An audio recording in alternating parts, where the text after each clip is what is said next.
Historical note.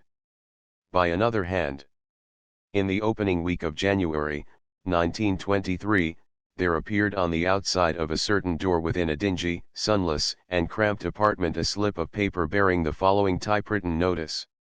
Nobody may come into this room if the door is shut tight. If it is shut not quite latched it is all right, without knocking.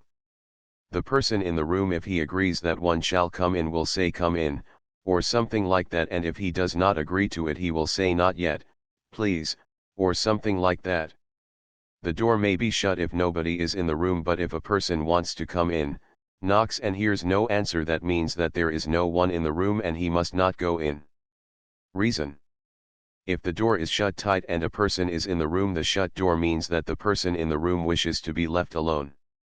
The author of this odd manifesto, here reproduced with strict textual exactitude from the frayed original, was the author of the foregoing story, then just 3 months short of 9 years old.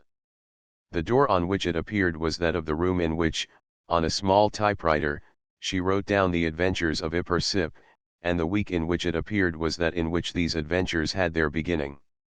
She finished them, in the same room, 3 months later, early in the March of her 9th completed year and a few days after her birthday. One of her curious, slightly un-American inventions, I must here explain, was the concept of her own birthday as an annual occasion for handing out things to the other members of her family. She planned this story from the beginning as a gift for her mother on March 4th. Would her mother like it, though? On that point there would have to be a disinterested opinion, as it happened, mine.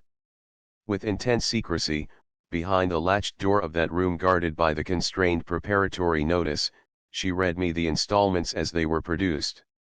My candid guess was that her mother would indeed like it. I liked it myself, if only as unconscious expression of a radiant physical vitality. So much I found in it of the mighty swimmer, the enjoyable young comrade of trail and river, always ready to swing a paddle tirelessly or carry ungrumbling a full fair share of pack. I liked it, too, as her answer to the 1 year which she had ever been called upon to spend in undeniably tawdry surroundings. But, alas, there came interruptions, one of them in the shape of the only appreciable illness she has ever had, and these pulled down her average daily output. On her big days the small typist clicked off fresh copy to the extent of from 4,000 to 5,000 words, but still the appointed morning caught her some pages short of the end. The tale came to fineness a few days later. Its length, in that first incarnation, was some 40,000 words, or not far from what it is now. Up to that point there had been, of course, no thought of print. It was I who introduced the question of print, and it had at that time no connection whatever with publication. The author of the story never had, and never has, experienced any school system, public or private, her education having been exclusively the homemade one devised by her mother, and I was beginning to think it high time that print became a part of it.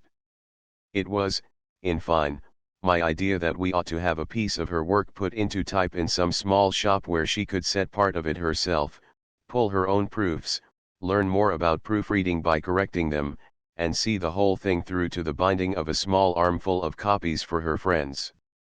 But before anything of that sort was done I wanted her to have the practice of revising her first copy as carefully as possible and putting it into strictly printable condition, as, indeed, she was eager to do. Accordingly she took it away with her in the summer, worked on it from early July through September in the intervals of swimming, canoeing, mountain climbing, and plain daydreaming, and brought it back, on the 5th of October, 1923, ready for print. 24 hours later we left it in a burning building from which nothing got out but the lucky human occupants.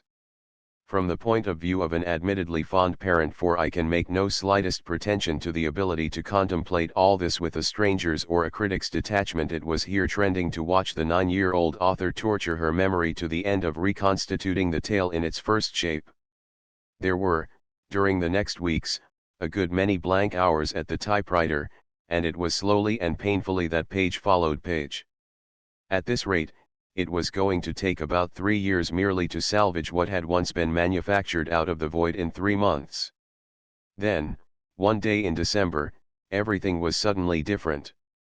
As an experiment of despair, Barbara had stopped trying to remember the shape of sentences, the precise order and phraseology of details, and had begun to let the material come back as it listed.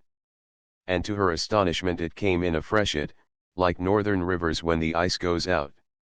When, a few days later, we put work aside to organize our makeshift Christmas, she was still in a happy glow, the first third of the fantasy existed again, and the story was running over its banks. There followed one interruption after another, and it was not until the autumn of 1924 that the second draft was completed. In the late winter of 1924-25, Barbara worked patiently through the first third, putting it in what she hoped would be final shape. The manuscript had to be laid away in May of 1925, and was not touched again for 9 months. Then, in February and March, 1926, she did her revision of the second and third parts, made a few minor improvements in Part I, and typed out a fair copy of the whole, the copy from which this little book is set. To what extent is this 12-year-old manuscript identical with the 9-year-old story? To a far greater extent, I am sure, than seems compatible with the huge number of hours spent on it since it was completed, for it happens that a disproportionate number of those hours has gone into laborious, at times unconscious, recovery of the precise effects which were in the lost original. The differences are not where a stranger to the author would naturally look for them, that is, in the diction and the build of sentences.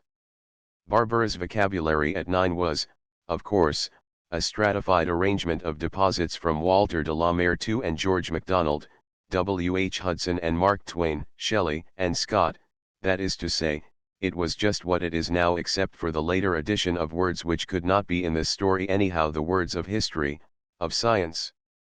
And certainly the fundamental ideas and emotions of the story have undergone no change. The fact is, it was conceived and written at the end of a phase which could not return, that phase of normal childhood in which nature means nearly everything and civilization nearly nothing. The whole purport of Ippersip's existence is simply a healthy 9-year-old consciousness made articulate something that an 11-year-old could recover only by a feat of the memory, and an adult mind only by an improbable tour de force of the imagination. Barbara, in short, designed this curious narrative at the last moment when to do so would have been at all open to her. By no human possibility could it have been in her head at 11 if she had not had it down on paper at 9. The chief differences, then, between the printed and the destroyed versions represent the inevitable development of the author's taste in minor particulars, and they are these: 1. There is appreciably less of the pursuit and escape device, and correspondingly more of the sheer reveling in natural beauty. 2.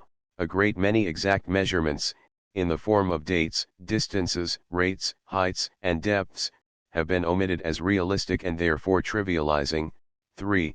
There is a somewhat maturer attempt to keep the fauna and flora consistent with latitude, altitude, and season, and 4. The lapse of time is managed rather more consciously and coherently than it was in the first place.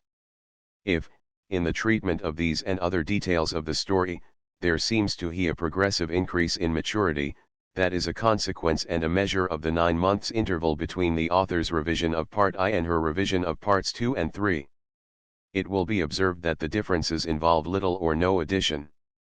The one piece of addition is in the episode of Ippersip's young sister Fleurus, which is considerably more developed.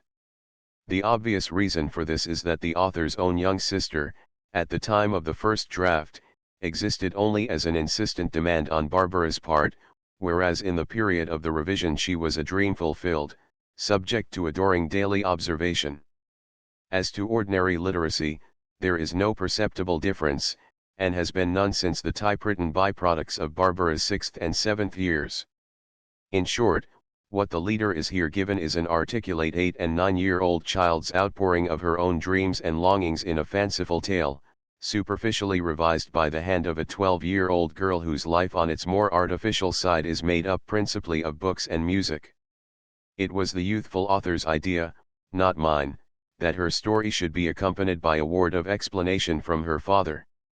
I do not know how, when, or exactly why she formulated such a requirement, any more than I can explain where she got many mother of the ideas with which she has been known to startle or confound me. Long after the story had been completed and while it was undergoing revision, there arrived a day on which I was told that the requirement existed, that Barbara had secretly been counting on me, and with pleasure in the thought. Pleasure. If I could give that and so easily, and to her, it not mine to make a gesture of resistance. I insist only that what I have to say shall be placed where it can stand between no reader and the story. It would be neither good manners nor good sense for me to attempt any sort of appraisal of this chronicle of Ippersip's adventures in the spacious rooms of her house without windows. I have been too near to the whole thing, and am too near the chronicler. The most that I can now add without impropriety is a statement of why the first thought, a book to be manufactured but by no means published, gave way after all to a different idea. It began to strike me that here was something representatively valuable, I mean, as a representation of something lovely in generalized childhood itself and yet not so very likely to achieve frequent expression. The fact is that the impulses crystallized in this story mostly fade into the light of common day a year or two before the dawn of that amount of mechanical articulacy which is necessary for a tangible expression of them, and they are therefore almost never expressed. Actually, do not happen to be acquainted with a single prose document of much scope which achieves the full expression, or any first-hand expression, of what in a normal, healthy child's mind and heart during that mysterious phase when butterflies, flowers, winging swallow, and white-tapped waves are twice as real as even a quite bearable parent, and incomparably more important the phase before there is any unshakable tyranny of things. What is probably unusual about Barbara is the conspiracy of the circumstances which have made these two things, the phase and the necessary articulacy, overlap. She is precocious, and the phase may have lasted a year or two longer than it does in many. She is not excessively gregarious and has not been regimented in schools and groups, therefore nothing has as yet standardized her, or ironed out her spontaneity, or made her particularly ashamed of it. She has been given plenty of time to know herself. And, almost above all, having used a typewriter as a plaything from a time that she can't remember, she was able to rattle off an easy 1,200 words an hour, with any awareness of the physical process, years before penmanship could have developed half the proficiency, even with intense concentration on the physical process alone. I formed, then, the opinion that her Ippersip, who fives an ardent life of 3 or 4 years in nearly every child's consciousness, lives not at all anywhere know the world's multitude of books. And it came to seem to me that this Ippersip very possibly has something to say to you about your children, and about yourself of a time that you may easily have forgotten, as well as, perhaps, to your children directly. A last point, Barbara has been given by her parents, in the final preparation of this manuscript, exactly what help she has asked for. That is not nearly so much help as many an adult author often has from us, for there is not one idea or structural change of ours in the entire story. But I see no value in withholding solicited advice in order to make a Roman holiday for those who like to chuckle or guffaw over infantile slips in spelling and grammar. Barbara, whose spelling and grammar happen to be very reliable, would want us to straighten them out for her if they weren't, and we should do it. When she asks whether a comma will do or ought it to be a semicolon, we answer as well as we can. When she wants to know, have I made it clear what this means, or have I used this word twice too near together, of course we say how it strikes us. Annoyingly from my Yankee point of view, she insists on a preference for Oxford spelling, undoubtedly met in 3 out of 4 of the contemporary books which she reads. Well, then, I point out to her that if going to spell color she must also spell favorite and story and veranda. But the words themselves, the sentences, are hers, just as truly as is the pattern of the whole, and hers is a really workmanlike care for weeding out gawky constructions and repetitions of the words of which she has been successively overfond. One the great objects of imaginative writing, I take it, is to have joy. Another, not wholly separable from the first, is to learn you go. I like to suppose that Barbara, turned 12, is having her just share of both. Wilson Follett. March, 1926. I. The meadow. Flowers have faded. Butterfly wings are weary. And far off is the charting of the eternal sea. In a little brown shingled cottage on one of the foothills of Mount Varcrobies, there lived with her father and mother, Mr. and Mrs. Eileen, a little girl named Ippersip. She was rather lonely. She kept advising Mr. and Mrs. Eileen to make a beautiful garden, where flowers would bloom year after year, and to which birds and butterflies would come back again and again. Accordingly all three set to work with a will, and in a few years they had made the most beautiful garden that was ever seen. Around its borders bloomed apple trees, pear trees, and peach trees, and inside them bloomed azaleas, rhododendrons, magnolias, lilacs, honeysuckle, and fire blossoms. Next came the ground flowers. There were 7 kinds of roses, and there was a whole corner devoted to early spring flowers, crocuses, daffodils, squills, and narcissi. Another corner was carpeted with tender anemones, all snow white.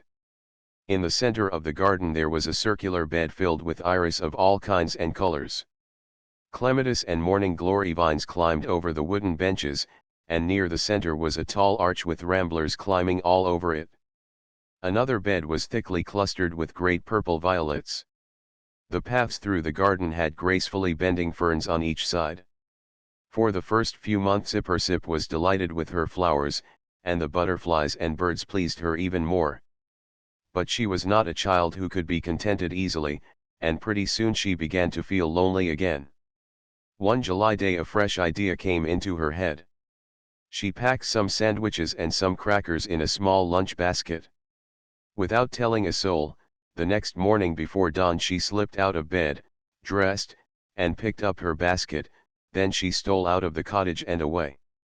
She went east from her home on a shady path through beautiful woodlands, with here and there a grove of great massive pines. And as she walked she sang merrily. After quite a while she stepped out of the woodlands onto a large lawn. Close to the path there was a pool with some tiny goldfishes swimming about in it.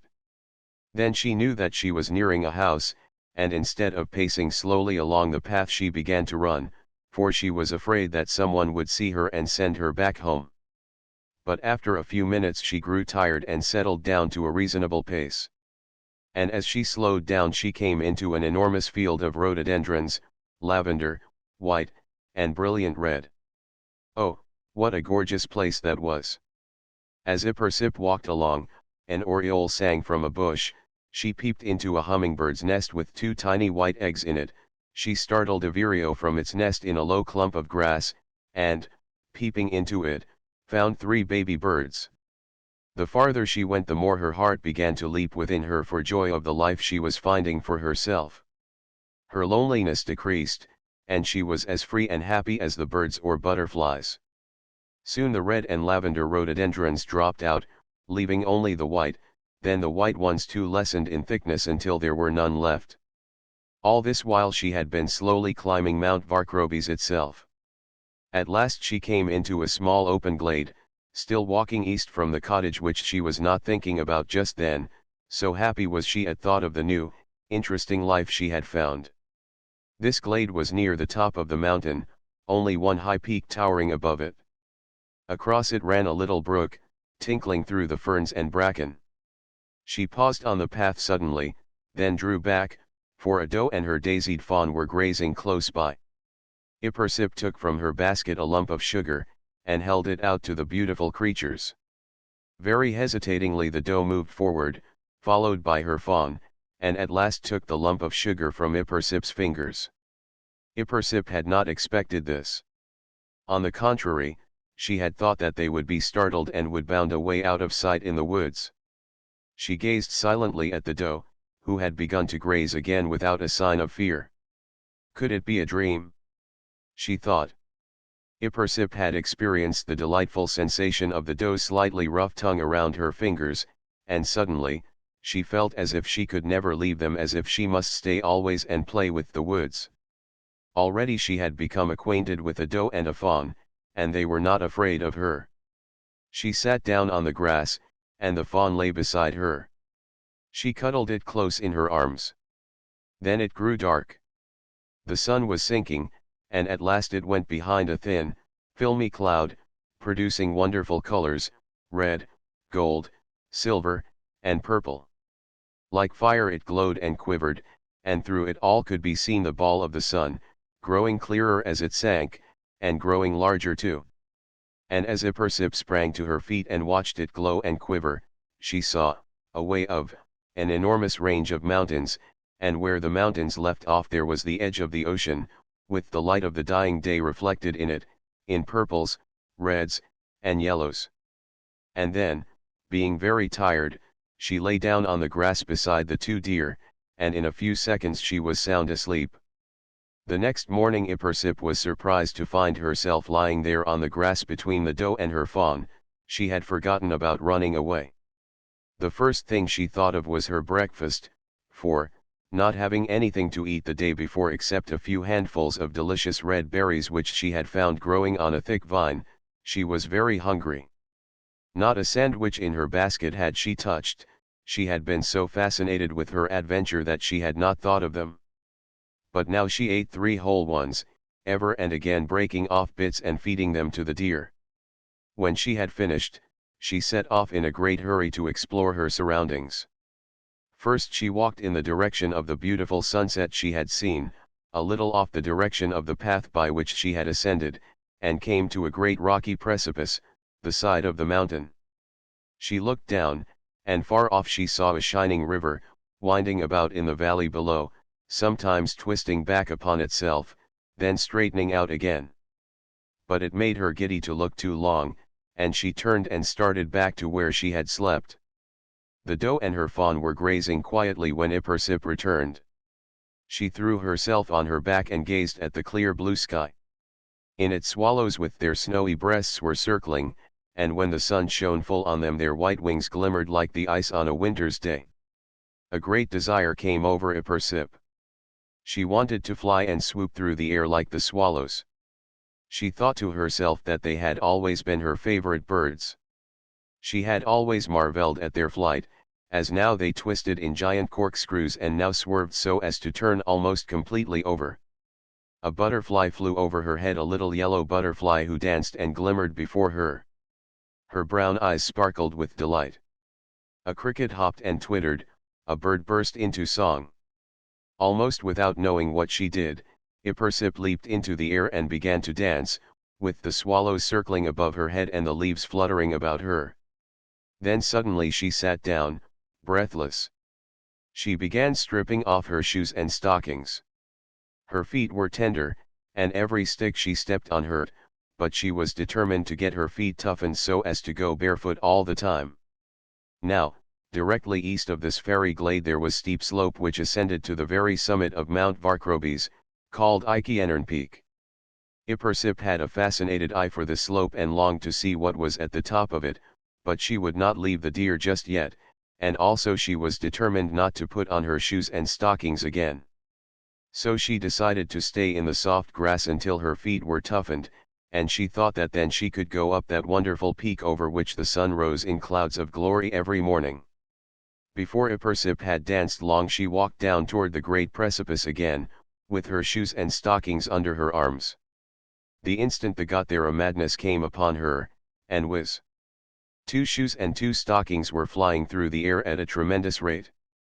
They landed in the trees far below, while Ipersip, glad to get rid of them, coolly returned to the glade, thinking that her feet were already tougher than before because of that bold act. When she got back she decided to rest a while, then walk in the opposite direction and see what was at the northern end of the glade.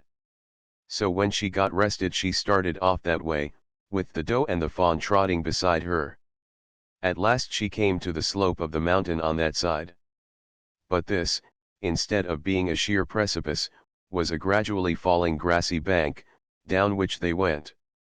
The doe and the fawn followed some distance, then they turned back, letting Ipersip go on alone.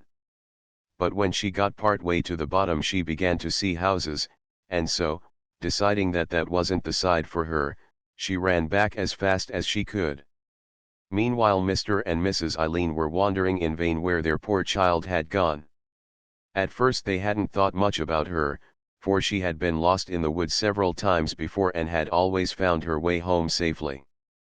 But when it came to being gone 2 or 3 whole days, why, they were not sure they were awake.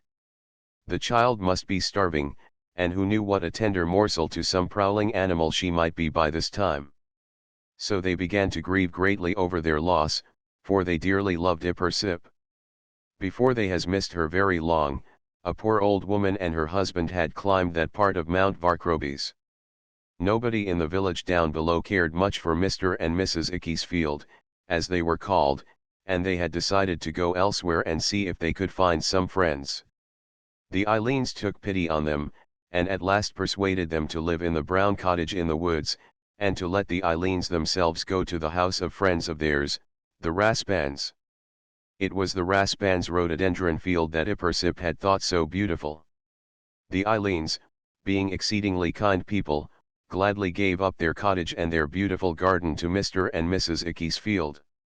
Indeed, these things were no joy to them, now that they had lost Ippersip, for whose sake they had made the garden. The old couple were delighted, and, thanking the Eileens very kindly, they moved in that same evening, the Eileens leaving some of their belongings with them. Ippersip stayed for many days with the doe and her fawn, and then, her feet having become tough, she crossed the brooklet and went on up Eikienern Peak.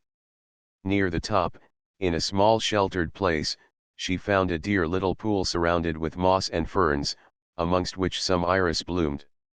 It had a sandy bottom, over which swam tiny silver minnows. When they turned over and the sun shone on their bellies, Ippersip saw a streak of silver. At last, when she got to the top, she saw that on one side it was a vast daisied slope, down, down, and on another it was wooded to the foot. From where she stood, range after range spread out before her, lake after lake beneath her, with the crimson of the now setting sun gloriously reflected in them. It was like fairyland. And when Ippersip turned southward, she beheld the almighty ocean with the exquisite sunset colors reflected in it as in the lakes. That night she slept on a soft bed of moss in a hollow down near the pool. The next morning, after she had made a good breakfast on the juicy root of a plant which she found, she lay down by the pool and gazed at the sky, the way she had done on the second day of her wildness. And as she lay there it grew so quiet that a chipmunk stole out of a tiny hole that he had dug between the roots of a tree. He came to her, sniffed at a cracker she was munching, and tickled her cheek with his nose, whereupon she cautiously put out her hand with a piece of the cracker on it. The chipmunk was frightened and ran away. But the piece of cracker looked very tempting, and before long he lost his fear and ventured close again. Step by step he crept along, until, with a frightened squeal, he seized the piece and disappeared. Ippersip waited, laughing. In a few minutes he came back again, and this time he took the piece that she held out to him, running only a few steps. The third time he took it calmly and deliberately and ate it without running at all, evidently convinced that Ippersip was a friend. And the fourth time he was even more bold, going so far as to sit on her stomach while he ate. But by that time, between them, they had licked the platter clean. The cracker was gone. Just like the doe and her fawn, Ippersip thought. How fearless he was, the fuzzy brown little creature. It seemed to happy Ippersip that all the wild was ready to make friends, as if nothing were afraid of her. She felt more than ever that she could never leave these entrancing forests. She could never, never go back, she mused. How wonderful it was to lie there watching the things that were happening, and actually to have one of the inhabitants of these woods, a timid one that was usually afraid, come up to her and eat from her hand. This adventure had certainly tightened in her heart the desire to stay always and become acquainted with more and more creatures, with the swallows she loved so well, and with the little fairy butterflies. Whenever she went down to the sheltered spot by the pool, she saw so many beautiful things here and there that she never knew what to do in her delight.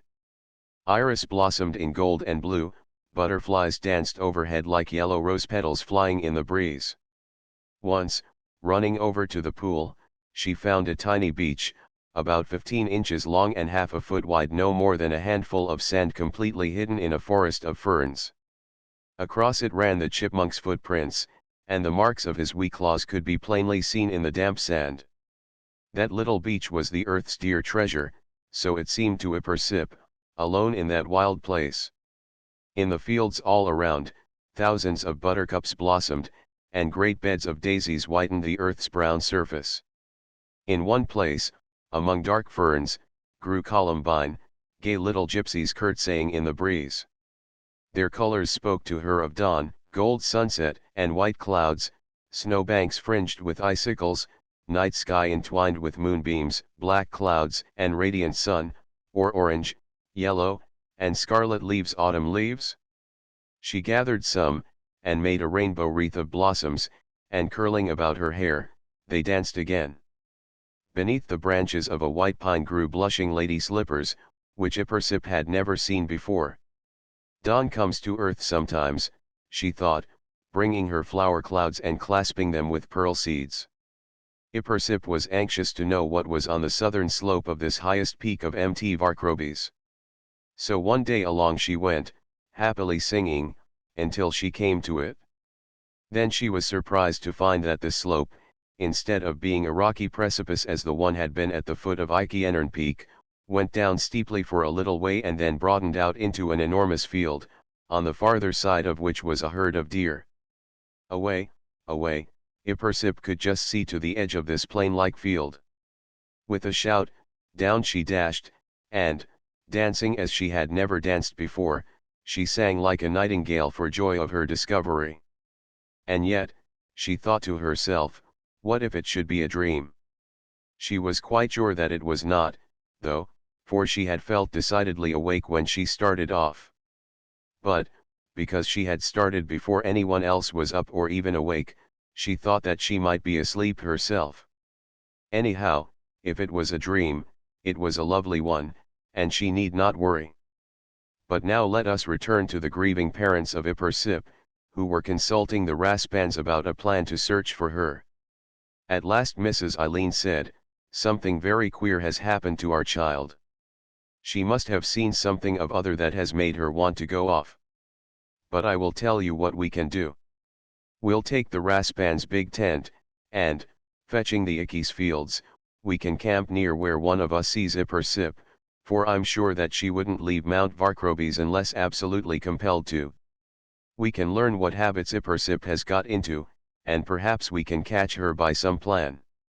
My husband and you, Mr. Raspan, are the spry ones, and perhaps you can hide behind trees and catch her when she goes past." "What a grand idea," cried everybody else in one voice, and without further ado they decided to carry it out. So the very next day Mr. Eileen and Mr. Raspan set off to explore, on the chance of finding Ippersip or discovering where she was living. They reasoned out that Ippersip must have gone through the Raspans' land when running off, because on the western side of the Eileen's little cottage there was a dense wood, of which Ippersip had always been rather afraid, it was so dark and mysterious. They went through the field of rhododendrons, on the self-same path, and at last came out in the same small glade in which Ippersip had seen the deer, with the same brooklet running across it. They hunted all over it, but no trace of Ippersip could they find. They began to feel foolish. They decided to go back and tell the waiting folks that they had not seen a glimpse of her, when a glorious burst of singing reached their ears. Immediately they turned and ran in the direction of the voice. But still they didn't see her, for they never dreamed that she had gone up the steep slope of Ikeenern Peak. And they began to feel still more foolish. At last, after a lot of aimless wandering through forests, glades, and fields, they decided to give it up for just then and tell the folks that they had heard her, but couldn't find her. So back they went, feeling very foolish indeed. "We were looking for her everywhere," said Mr. Eileen, "and after we had searched for a long time we heard this excellent singing, better than I thought she could utter, and we went in its direction, but couldn't find her. So I am beginning to think that 'twasn't she at all, either she or a fairy." "Fairy!" exclaimed Mrs. Eileen, indignantly. "Fairy! There is no such thing as fairy, stupid." Mr. Eileen cast a wink at his partner hunter, Mr. Raspan. "Anyhow," said he, Fairy or none, we heard the singing. Again Mrs. Eileen burst out with, "But why didn't you go right to the sound?" "Dear wife," said Mr. Eileen, "we couldn't, because directly in front of that sound there was a very steep rocky slope, you know very well the slope of Eikienern Peak." "Well," said Mrs. Eileen, "if the voice came from behind that slope, Ippersip must have got to the top of Eikienern Peak somehow, and if she did, you can wait with us a while and have lunch, and then go and try to find her again, and I will come with you." "All right," said Mr. Eileen. Accordingly, after lunch all three started off on a fresh quest. They searched the little glade high and low once more, but with the same ill luck. Really Ippersip saw them all the time, but while they were here she was there, and while they were there she was here, all the time keeping out of sight behind bushes and trees, and when she rustled the leaves and they heard her, they thought that it was just the breezes making commotion in the leaves and grass. Before they had hunted very long Mrs. Eileen had to admit that the new game was harder than it looked, yet she didn't give it up, for her greatest hope was to have Ippersip back again. At length Ippersip lost sight of them and, thinking that they had gone, she began to sing. They all started, and began to run in the direction of the voice. This time they didn't hesitate to go right up the steep slope of Eikienern Peak. Mrs. Eileen leading, they all three dashed up, with not a thought of the brambles that they were getting into. When they got to the top, what a sight met their puzzled eyes. There was Ippersip dancing to her own singing, and ever and again she looked up at a little butterfly which fluttered over her head, and curtsied before it. Great waves of happiness were flowing through her all the time. They made no effort to call her, but only stood enchanted until she danced off to the field. Then they quickly walked away. First they went back to their own little cottage and collected some of the important belongings which they had left there. Next they went on to the Raspan's house and got the tent and other necessary things. Then, with the Icky's fields and the Raspans, they started off for the top of Eikienern Peak. They pitched the tent rather far from the pool, but very near where they had seen Ippersip, on top of the hill. Now the next problem was to make the plans, and as soon as the tent was up they gathered together and began to think up ways and means. But Mr. Eileen said, "Let us go on an exploration and discover some of Ippersip's habits. Let us all wander around a while, and when we discover what sort of habits Ippersip has got into, we can make our plans accordingly, for we can't make plans until we do know some of her habits." All approved of what he had said, and everybody prepared himself for a long walk, interrupted at times by hiding and lurking, peeping and sneaking. So each person had a bite to eat and set off to explore the surroundings. They hunted high and low, but never saw a sign of Ippersip, never had a chance to peep and sneak. That evening, however, while they were talking things over, they heard another burst of singing. They leaped to their feet and, taking a big lantern, all started out of the tent.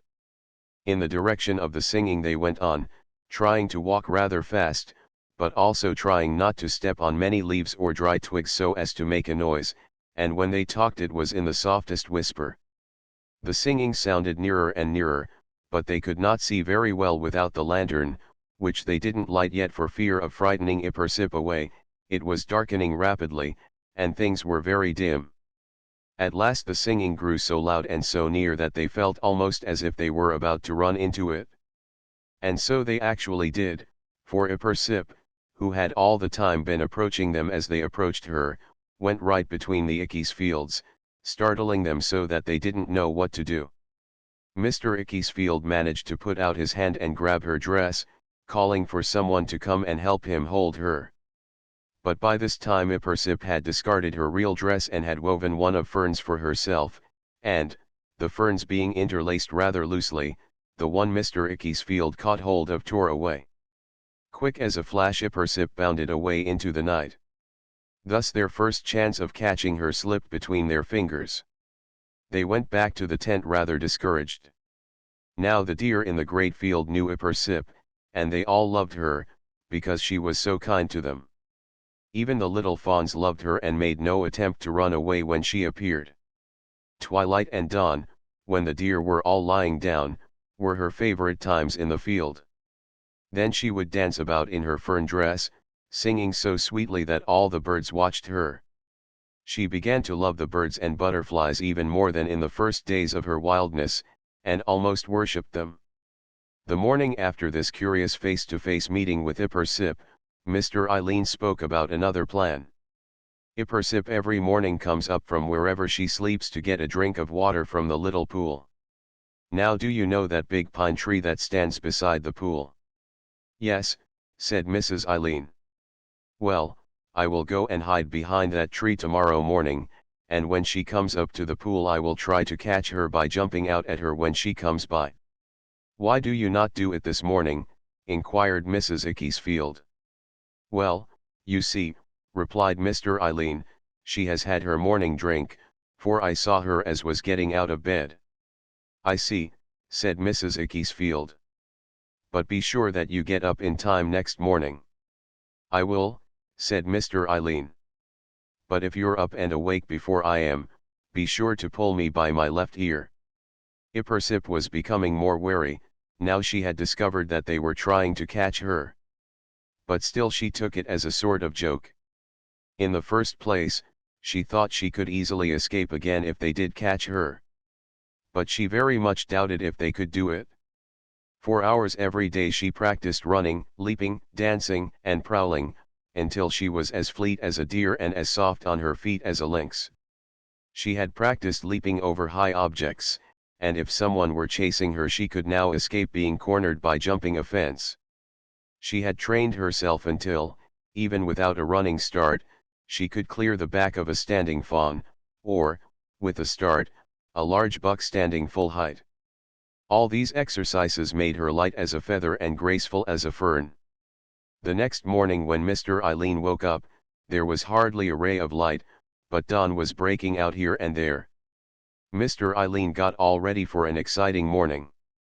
Without waking anybody, he seated himself out in front of the tent, on the side next the field, in such a position that he could see Ippersip when she came up, and where he could pull to the front flap immediately and bolt out the back way to the tree by the pool without her seeing him.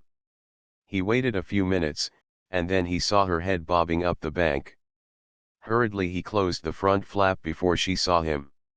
Slipping out the other end and round in a long curve, he ran at full speed to the pool and hid behind the big pine. Now it was at the foot of the pine that Ippersip usually stooped over to drink, because there the water was deeper and clearer. When Ippersip came up the bank, she stared curiously at the tent, thinking, "What, are my parents still here?" Then on she went to the pool. She approached it in a roundabout direction, her face drawn with suspicion, but, as usual, her route ended at the gnarled roots of the big pine. No instinct could draw her away from it. Mr. Eileen stirred the leaves gently as she bent over. She lay down flat by the tree, cupped her hands, and began to drink. Very quietly Mr. Eileen put his hands on her, one on either shoulder, knowing that her dress of ferns would tear. She started, and struggled so violently that his hands relaxed their grip on her shoulders, sliding down her arms, so that they were now hand in hand. That was all Ippersip needed. With a tremendous sweep she took her feet off the ground, dragging down on his arms with all her weight and strength. Mr. Eileen couldn't relax either of his hands, for she now held them fast. With another sweep she put her feet up on his shoulders and over his head, then, wrenching her own hands free, she slid down his back and slipped before he could seize her. When Mr. Eileen went home everyone was surprised at this acrobatic adventure. Mrs. Eileen made a plan now. "Sometime at midnight," she said, "we could take a covered lantern and go down on the meadow to try to find out where Ippersip sleeps. I know the meadow is very large, but common sense tells me that she would sleep near the woods, so tomorrow night let's go and try to find her." I don't know," replied Mr. Eileen. "I'm a little bit afraid of that meadow, such curious things are happening there all the time." "What has happened yet?" snapped Mrs. Eileen. "You're an old coward, you are." "I'd go in a minute, to save Ippersip." So'd I, said Mr. Eileen, hurriedly. I only think that there is some curious magic about that field. I agree with you there, said Mrs. Eileen. But, as I said before, when it comes to saving Ippersip, I'd go into thicker magic than there is in the field. So they planned to get up a little after midnight and circle the field near the edge of the woods, and as there were 6 of them, Ippersip wouldn't have much chance of escaping if they once got their hands on her. That evening they ate a light supper and went to bed early, and about 1 o'clock they got up and went out into the great field with a hooded lantern. They circled around it, and at last they found Ippersip hidden in the bushes on the farther edge. Very gently all 6 laid hands upon her at once. "Ah, we've captured her," they cried triumphantly. "Our labors have been rewarded." But Ippersip, finding herself caught, became angry, and cried in a loud, commanding voice, "Put me down. Drop me immediately." She added quietly to herself, "Now it's all over." Then she began to struggle very violently indeed. They had hold of her securely, and so her struggles were in vain. But just as they carried her past a sleeping doe which had no fawn, she uttered a shrill, wild cry, and this so startled the 6 that they almost dropped her.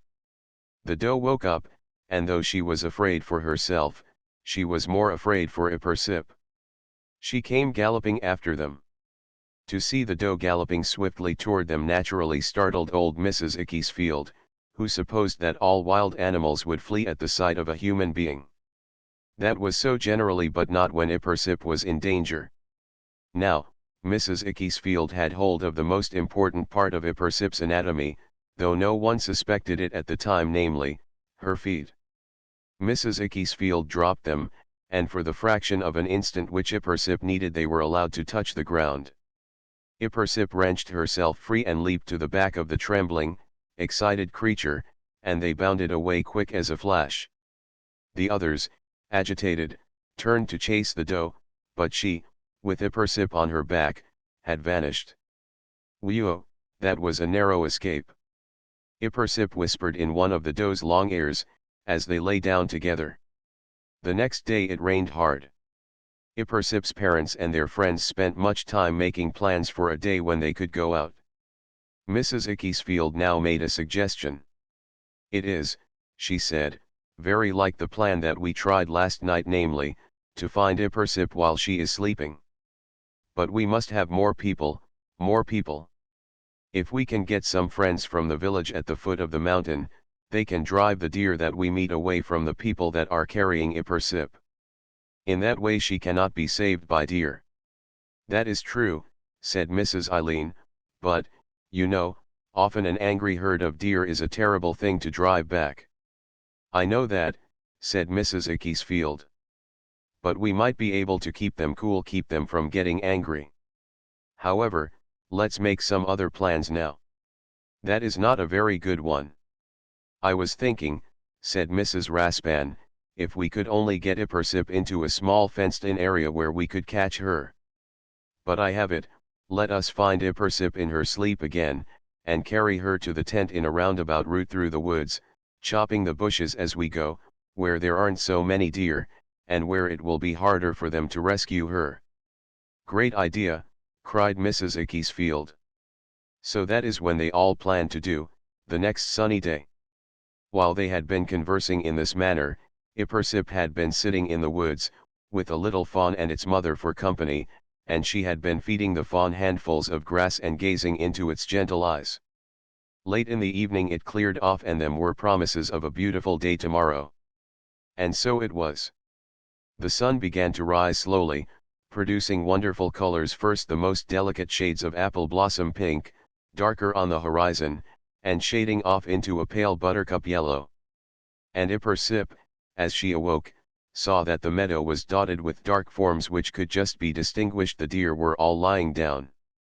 Ippersip skipped up to the pool to get her morning drink, first spying all around and especially behind every tree. No one was to be seen, for no one was up yet. Ippersip drank her fill, then she breakfasted on the sweet root of the little 3-leaved plant with a white blossom, her usual food. After that she went down to the meadow, beginning to dance and sing as soon as she got there. The deer were now beginning to rise, and as she danced she kissed each one. When the sun had dried the raindrops and the dew, the families started out to the great field to see what they could discover. The first thing they saw when they got to the edge of the slope was Ippersip skipping around. Then they saw her dance off to the woods and gather some long green branches and blossoms. Very soon she came back to the field, went over to a sleeping doe, and crowned her with the branches, upon which the doe got up and licked Ippersip's cheek. She danced about in her delight. She was so beautiful, so graceful, that when her parents saw her they were amazed at the way in which her dancing and leaping had improved. Now, during the days in which Ippersip had been growing wild she had made friends with another chipmunk, who was even more fond of her than the one by the pool had been. The Eileens and their friends now saw him scutter out of the woods and frolic around Ippersip. Last of all they saw Ippersip lie down on the grass to gaze at the sky. This would be a splendid opportunity for catching her, muttered Mr. Ickesfield to Mr. Eileen, as they looked at her. That's just what I was thinking, whispered Mr. Eileen in reply. Suppose we go out in the field and try. They all tiptoed down the slope and out into the field, where they immediately laid hands on Ippersip once more. She started violently and cried out to the doe who was near. The doe dashed up, but did not succeed in rescuing Ippersip, for Mrs. Ickesfield ran to hold her back. Never mind Ippersip, Mr. Eileen and Mr. Raspan can do that. Hold back the deer, thundered Mrs. Eileen, a slow red rising to her face. They all flew at the poor creature, except the two who were holding the struggling Ippersip. Off fled the doe, and then the others could help with Ippersip. The doe ran on to get help from her mate. Back they came in no time, for a deer is one of the swiftest runners in the world. The buck flew at Ippersip's captors just too late, for the others had succeeded in getting Ippersip safely into the tent. But what could they do with her? How could they keep her securely? And, even so, if she was going to continue acting wildly, how much better off were they with her? This was a new question, which no one had thought of. But they decided that, if they could keep her safely, she would become tamed and civilized again. The question of security was the most important just then. Better go home immediately and take Ippersip with them, later returning for their tent and their belongings. This they did, locking Ippersip in the house while they were getting their things, and as they went they rejoiced. But now all the deer of the field, knowing that Ippersip, their beloved queen, had been taken from them, put their heads together. They intended to rescue her while her father and mother were sleeping, if they could only find where she had been taken. While they were lying down and thinking about it, a fawn came running up and poked its mother. It had followed softly, and knew just where Ippersip was kept. They all lay down to wait for the coming of night. At last evening came, and the deer fell asleep, leaving a night watchman to arouse them later when the full moon was at its zenith.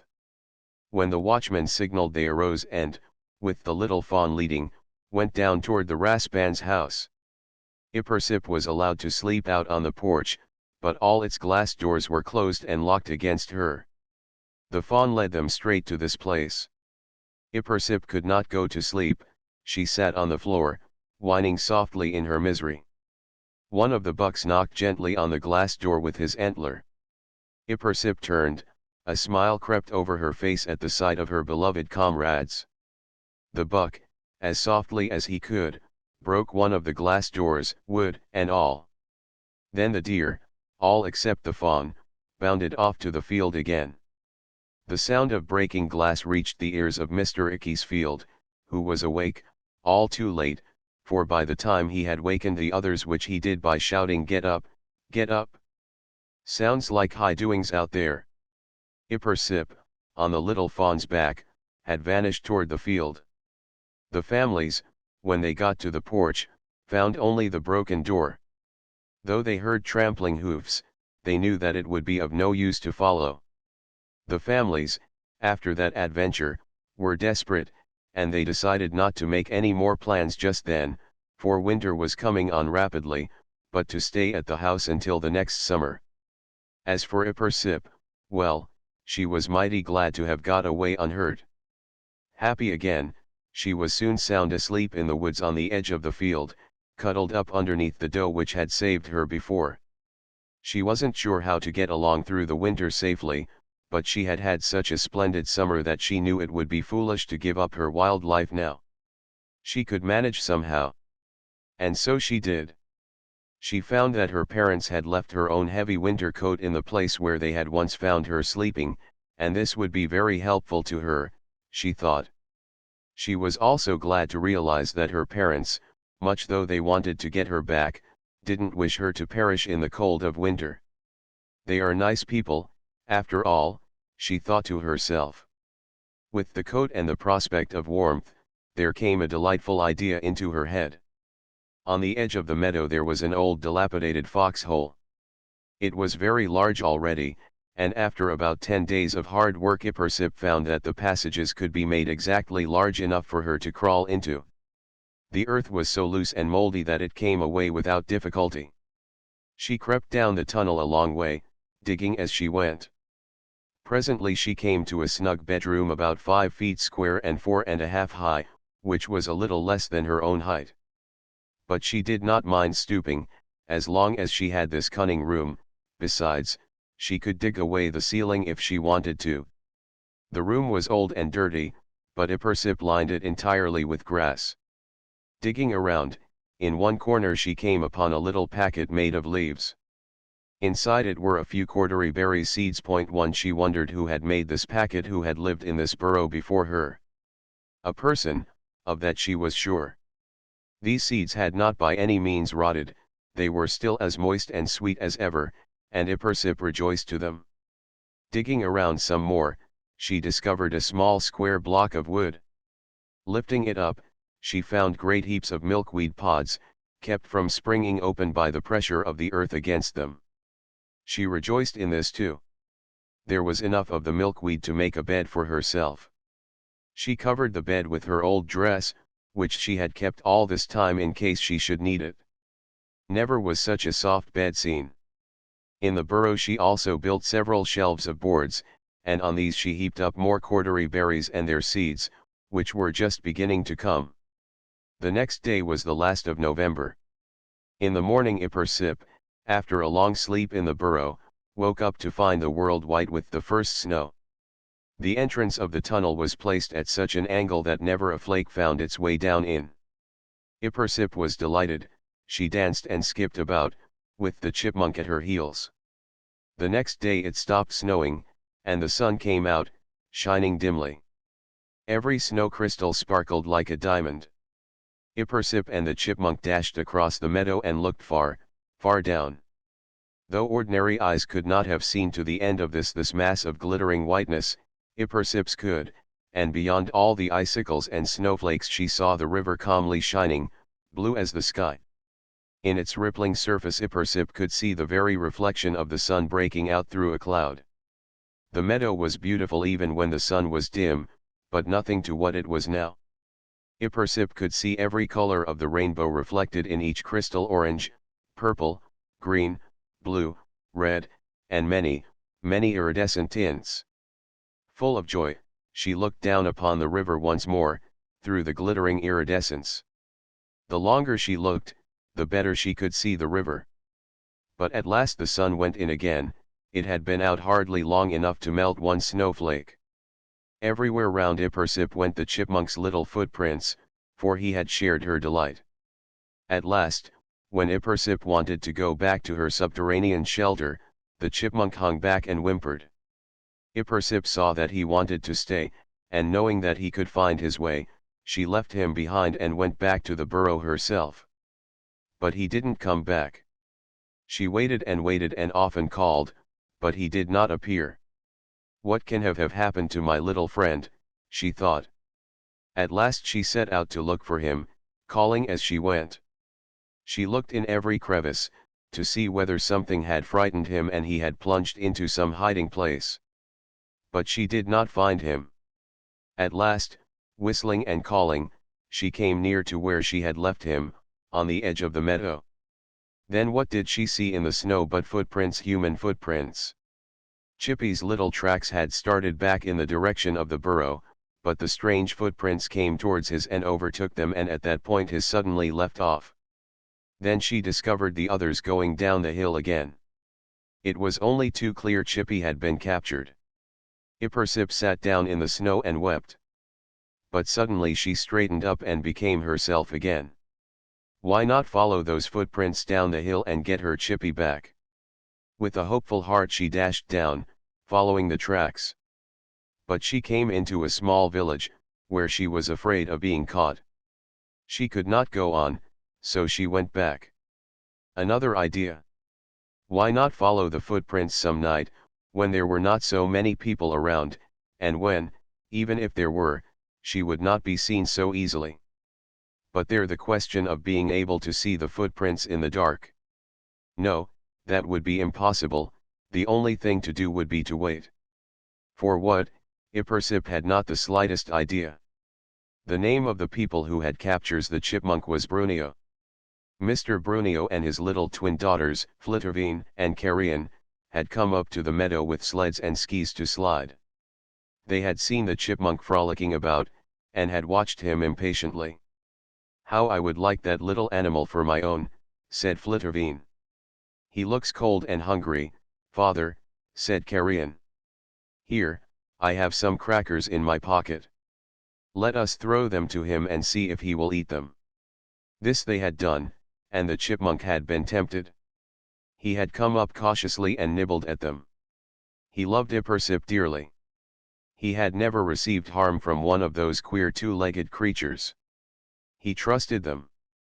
But, while he had been nibbling, Mr. Brunio had sneaked up quietly and taken him. Thus he had been captured. Ippersip was not able to free her little friend until the next spring. She had lived a rather lonely life without him through the winter, and one morning very early she decided to make a desperate attempt to rescue him. She went down the slope of the hill to the river, through grass wet with pearly dewdrops. She stole along the bank of the river behind bushes as much as possible, so as not to be seen. Finally she came to a little wooden bridge, and across this she went. But from there she had no idea how to proceed. She looked all about her, bewildered, afraid among so many houses. It was a heavenly morning. The sun rose and cast a sweet golden light over the earth. The grass sparkled as if with diamonds. A fresh spring breeze was blowing gently. Flowers grew here in the deep grass, and myriads of butterflies came flocking. But Ippersip stood forlorn and discouraged. Suddenly a faint squeaking came to her. She darted toward the sound. "Oh Ippersip, beware not too fast." The squeaking came from one side of a dark brown house. Ippersip saw a small wire cage, and in it her little brown Chippy. Mr. Brunio had opened the squeaky door of the house and was coming out with Chippy's food. Ippersip saw him, and swerved aside into the shelter of a gigantic rosebush before he saw her, just in the nick of time. It seemed like a long wait, but after a while Mr. Brunio went into the house again. Looking cautiously about her, Ippersip tiptoed out, opened the door of the cage, seized Chippy, and sped off. Thus he was rescued, and Ippersip was happy indeed. As for the Brunios, they were very much distressed when they found out that the chipmunk was gone. By spying, they discovered some of Ippersip's strange habits. Then, early one morning, they took their little kitten, the twins had rather stupidly named her White, for her color, up to the field where Ippersip had her home, let her go very near Ippersip's burrow, and then ran away quickly before the kitten could find them. Well, White didn't care much about being left in the dewy grass, bewilderedly shaking first one paw, then another. But presently Ippersip came out of her burrow with Chippy. Seeing the patch of white, Ippersip thought the kitten was an exceptionally late bit of snow left on the grass. But no, it certainly had not been there the last time she had looked. And then she realized that it was altogether too late for any snow. Darting up to it, she found the little kitten, so snow-white, with the blue-gray eyes like little moonstones, gazing pitifully up at her. Because she thought the kitten had been a patch of snow, Ippersip named her Snowflake.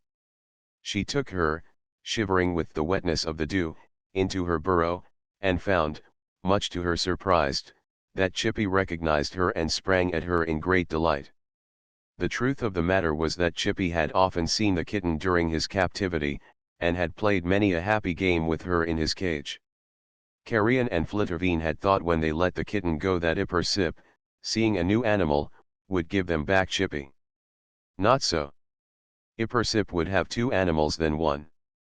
Besides, she saw how dearly the two loved each other, and would not have parted them for anything now. The Brunios had been disappointed enough at losing Chippy, and now they had lost the kitten too. It was now summer, and the Brunios, Mr. Brunio, Carrion, and Flitterveen, decided to climb Eikienern Peak and try to get back their kitten. They wandered around a little while and at last came to a sunny place on the edge of the woods.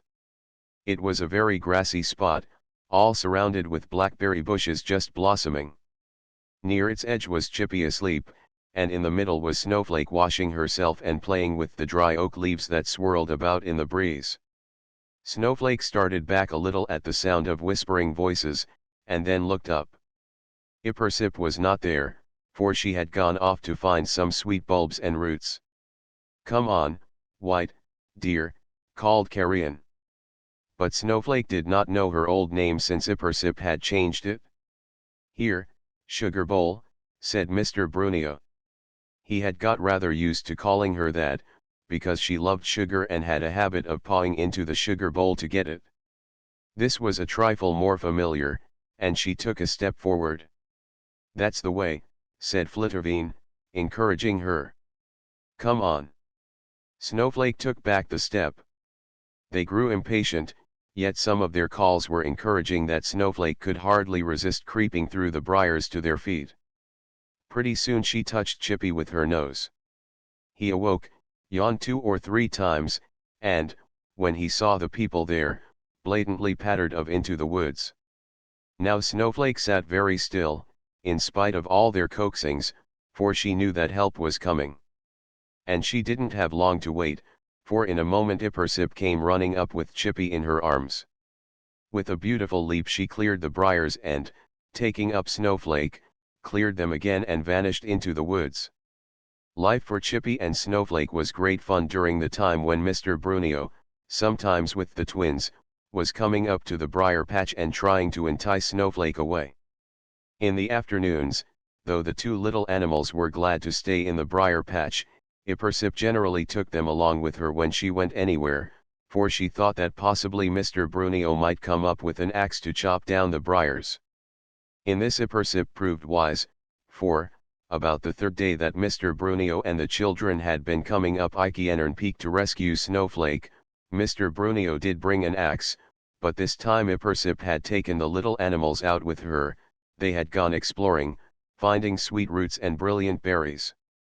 Ippersip spent that summer in continual fits of dancing, laughing, and merriment. She had never before been so happy.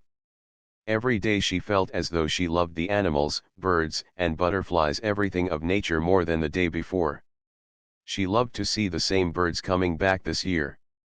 Above all, she loved the delicate butterflies with wings of all colors.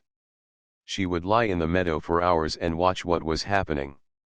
She could imagine miniature cities in the air, and saw little butterflies and birds constantly going and coming from them. There were cities on the ground too, where orchestras of grasshoppers and crickets played in the grass. She sometimes made up words for her melodies, little songs of nature. She would sing them over and over, sometimes ringingly, sometimes in a murmur. Buttercups are smiling. To see the butterflies feathering so softly, rainbowing the skies. The wind is snowing butterflies. Fairy golden showers. Misty the air with dancing wings. The sun is raining flowers. She told the deer that she felt like a butterfly, and that the wind was snowing her when she danced. And then she gave them handfuls of lush grass. At the end of that first winter, Mrs. Eileen began to feel ill. No one knew what was the matter with her. She spent the spring in continual weeping and hysterics. Towards the summer she began to feel seriously ill. They had had several different doctors in to see her, but none of them could find out exactly what the matter was, for she refused to tell anyone anything, even though she said she herself knew. One afternoon she called her friends round her and bade them take her over to the meadow, where they would surely see Ippersip. They took her out, but never a trace of Ippersip did they see. And Mrs. Eileen kept on having her fits of weeping all through the summer, even more frequently than before. Now, by this time Mrs. Eileen, her husband, and all her neighbors had found out that Ippersip had taken White away from the Brunios, for once they had been out in the field and seen Ippersip. She was crowned with a wreath on which butterflies were clustering in bunches, like grapes, and Chippy and Snowflake were frolicking about her. The Eileens, the Ickesfields, and the Raspans went down the meadow and to Mr. Brunio's house, for some of them knew the Brunios and recognized the kitten, and he related his adventures. That very afternoon they went back to the meadow and chased Ippersip, but they couldn't catch her, for she took up Snowflake and Chippy and mounted a doe, who bore them off like the wind. The next day they tried again, it was dawn, and Ippersip was lying in the center of the meadow with Snowflake and Chippy by her side. She had had her breakfast, but she lay on the grass watching the sun rise and send away the shadows to right and left, flushing the sky with delicate pink and yellow. The deer were still laying down. Ippersip heard a sound of voices talking, followed by a roar of laughter, and instantly, of course, she grew suspicious. She heard, "Mr. Raspan, will you come with me?" "Certainly, Mr. Eileen." "Mrs. Ickesfield, you come with me. We are the ones that are not so skilled in slyness. We will go up on the hill and guard there." "All right, Mrs. Eileen." As Ippersip lay there in the field, two men broke out of the woods right near where she was lying. She sprang to her feet, caught Chippy and Snowflake in her arms, and ran. Before she could snatch up the two little animals, Mr. Eileen was just able to seize her dress as she darted by him. But, of course, the fern that he caught hold of came out in his hand, and she ran along toward the hill, a foolish thing to do, for she had just heard that there were two people guarding it. Still, that was just about the only thing that she could do, for the other two, Mr. Ickesfield and Mrs. Raspan, had also come out of the woods and blocked her path. Ippersip fled up on the hill and nearly ran into Mrs. Eileen and Mrs. Ickesfield. Mrs. Eileen caught hold of Snowflake's tail, and Mrs. Ickesfield stepped in front of Ippersip, who dodged desperately to one side, releasing her hold on the kitten to prevent its being injured. But Ippersip was not going to give up her pet just yet. She sped down the hill, knowing that the others would soon be going to give the kitten back to the Brunios. Through the big field she ran, with Chippy clinging to her hair, down the other side of the slope to the river, along its banks, across the small bridge way down, and back to Mr. Brunio's house on the other side. Ippersip looked all about her for some place of concealment. No one was in sight. Along the side of the house there was a forest of blackberry bushes, which extended several yards and was unusually dense and towering. The luscious black and purple fruit was ripening, making it look even more sheltering and mysterious. This patch was in such a position that it had to be passed to the front door, which was really on the side of the house. Ippersip was pleased to find such a convenient place. She sampled the berries with satisfaction, always taking pains to see that no one was coming. Then she wriggled inside and waited. Presently they all came along, Mrs. Ickesfield holding Snowflake.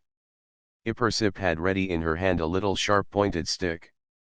She pushed it through a tiny hole in Mrs. Ickesfield's stocking. It hurt.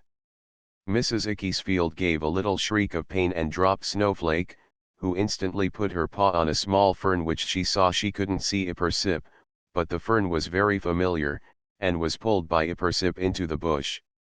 When the people saw that, they knew, of course, who was near. Ippersip started to crawl through the bush and out the other side, but she heard Mr. Eileen whispering to the others to go around and stop her. While they were watching, Mr. Brunio, who had joined them, went back into the house and fetched a net. It was woven of coarse, thick ropes, but the meshes were quite small enough to hold the kitten, and almost Chippy himself. Mr. Brunio had once been a fisherman. He had retired, but he still had many nets with meshes of various sizes. They put this net over the bush and pegged it down firmly, driving the pegs with the head of an axe which Mr. Brunio brought out. Then they retreated to a distance and watched. Ippersip began working at the pegs, and the chipmunk and the kitten to dig at the base of each so that she might be able to pull them up more easily. The pegs were really too big for Ippersip's little hands to manage comfortably, but she didn't think of comfort in such danger as this, and she worked boldly at the pegs with her nimble fingers. After she had got 2 or 3 up, the Eileens and their friends came forward, took those pegs, and put them down more firmly than before, so that Ippersip had to begin all over. Although the people who were trying to capture Ippersip and the kitten were naturally becoming very hungry, they didn't like to leave the bush unguarded. But Mr. Brunio, who was exceptionally hungry, said that he had many more such nets, and that they could spread them all over the bush and hurriedly get luncheon. If they put them down very firmly, and ate rather fast, there wouldn't be much chance of Ippersip's escaping before they get out again. So they spread 4 more nets over the bush and went in. Now was Ippersip's chance, and she worked harder than ever. At last, with the aid of Chippy and Snowflake, who helped a lot by digging around the pegs, Ippersip got out of the first net and began tugging at the second. She didn't try to dig up the pegs of this one. Instead, all 3 tried to dig under it, and at last they had made a hole large enough for Ippersip to crawl through. The fibers of the third net were rather rotten, so that Ippersip tore it easily. Each peg of the 4th and 5th nets came up at one mighty yank. Mr. Brunio and his helpers had put the last nets down in a great hurry, in order to get their luncheon. Then Ippersip, with the 2 little animals, fled from that dread place, across the bridge and back to the meadow, where she found a sheltered spot and slept. The 3 families were much disgusted themselves for not catching Ippersip and the kitten, but they promised Mr. Brunio that would try again. There followed a week of rainy weather, during which they made no attempts, but laid plans. As soon as the weather cleared, they tried one of these plans, and Snowflake had a narrow escape. It was in the middle of the night. The families found Ippersip, with the 2 little animals, asleep on the meadow. They took the kitten from her arms. But as they did so, Ippersip herself woke up, screamed loudly, and rushed after them. Then they turned and came after her, and Ippersip was bold enough and angry enough not to run until she had rescued Snowflake. She came right up her parents and seized Snowflake from the arms of the horrified Mrs. Eileen. Then Ippersip ran and fast, too. When she came to the edge of the woods she made straight for a great pine. This tree she had climbed about in often, and she knew its every limb. In pitch dark she could find all its branches, and sometimes she trusted to her memory rather recklessly. She was as sure of this tree as of the ground, even at night. She called it her tree. A tree was, perhaps, not the easiest place of concealment, but Ippersip thought that in this way she would not have to run all over the meadow in the dark, and she was very tired after her usual all-day playing. There were no branches lower than 7 feet up. Ippersip made one leap, caught hold of a branch, and swung herself up onto it. From that branch she mounted higher and higher until she reached the very top. It swayed gloriously, even under her light weight, but it didn't creak as if about to break. She sat up in the high crotch and looked at the people so far below, through a mass of black needles toil a mighty thickness of strong limbs. It was a wonderful night. The sky was spangled with stars of vivid silver. Not a cloud was to be seen except on the western horizon, where a bank was piling up rapidly, silhouetted against the deep ultramarine of the sky, across which the Milky Way made a path of radiance. Ippersip, looking down among the powerful limbs, felt as if she were part of the familiar tree. Poor Chippy and Snowflake were tired and sleepy after what they had just been through. Ippersip murmured kind words to them, while she thought of all that she had been through herself. She was not in the least dizzy, but she was tired, and she knew that she must not go to sleep up there. Then she saw that Mr. Eileen had started to climb the great tree. He got about halfway up and then stopped. She remembered the place, it had been difficult for her, too. There was not a limb where he could put out a foot and step on it, the next one was at the level of his neck. The question was, how could he get onto this limb? He didn't have the strength to pull himself up to it the way Ipersip had done. He tried for a long time, but his caution proved too much for him. At last, in despair, he descended, and the people went away, leaving Ipersip in peace. As soon as they were well out of sight and hearing, Ipersip came down in a series of leaps from limb to limb. At length she got to the bottom, where the last limb was 7 feet from the ground.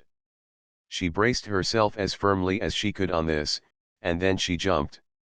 It was a marvelous jump in the dark, and she landed on the ground unhurt, though very tired and covered with bits of bark. "My, that was a dreary adventure," she said sleepily, as she crawled off to find a place to sleep. Ipersip saw no more of the Brunios or her parents, and she decided that they had given up chasing her and Snowflake for the winter, a winter which she and her 2 friends spent undisturbed, playing with the leaves and shadows. It was spring before the 3rd summer that Ipersip was to spend wild, and the golden sun melted away the last patches of snow from off the bare rocks and from round the pool, where it had lodged between them. It was warm, although a wind was blowing, the delicious wind of spring. This marvelous spring air made her blood course quickly. She felt extremely happy and dancy. Her body seemed to her lighter than ever, in spite of its strength. Her spirit was so joyous that she could not express it in action, she had to let part of it out in song. But song, however light and happy, could not quite express Ipersip's feeling. She danced, and she sang, and she leaped aloft for joy. As the season advanced, she crowned herself with sweet-smelling flowers, and the butterflies came and lit on them.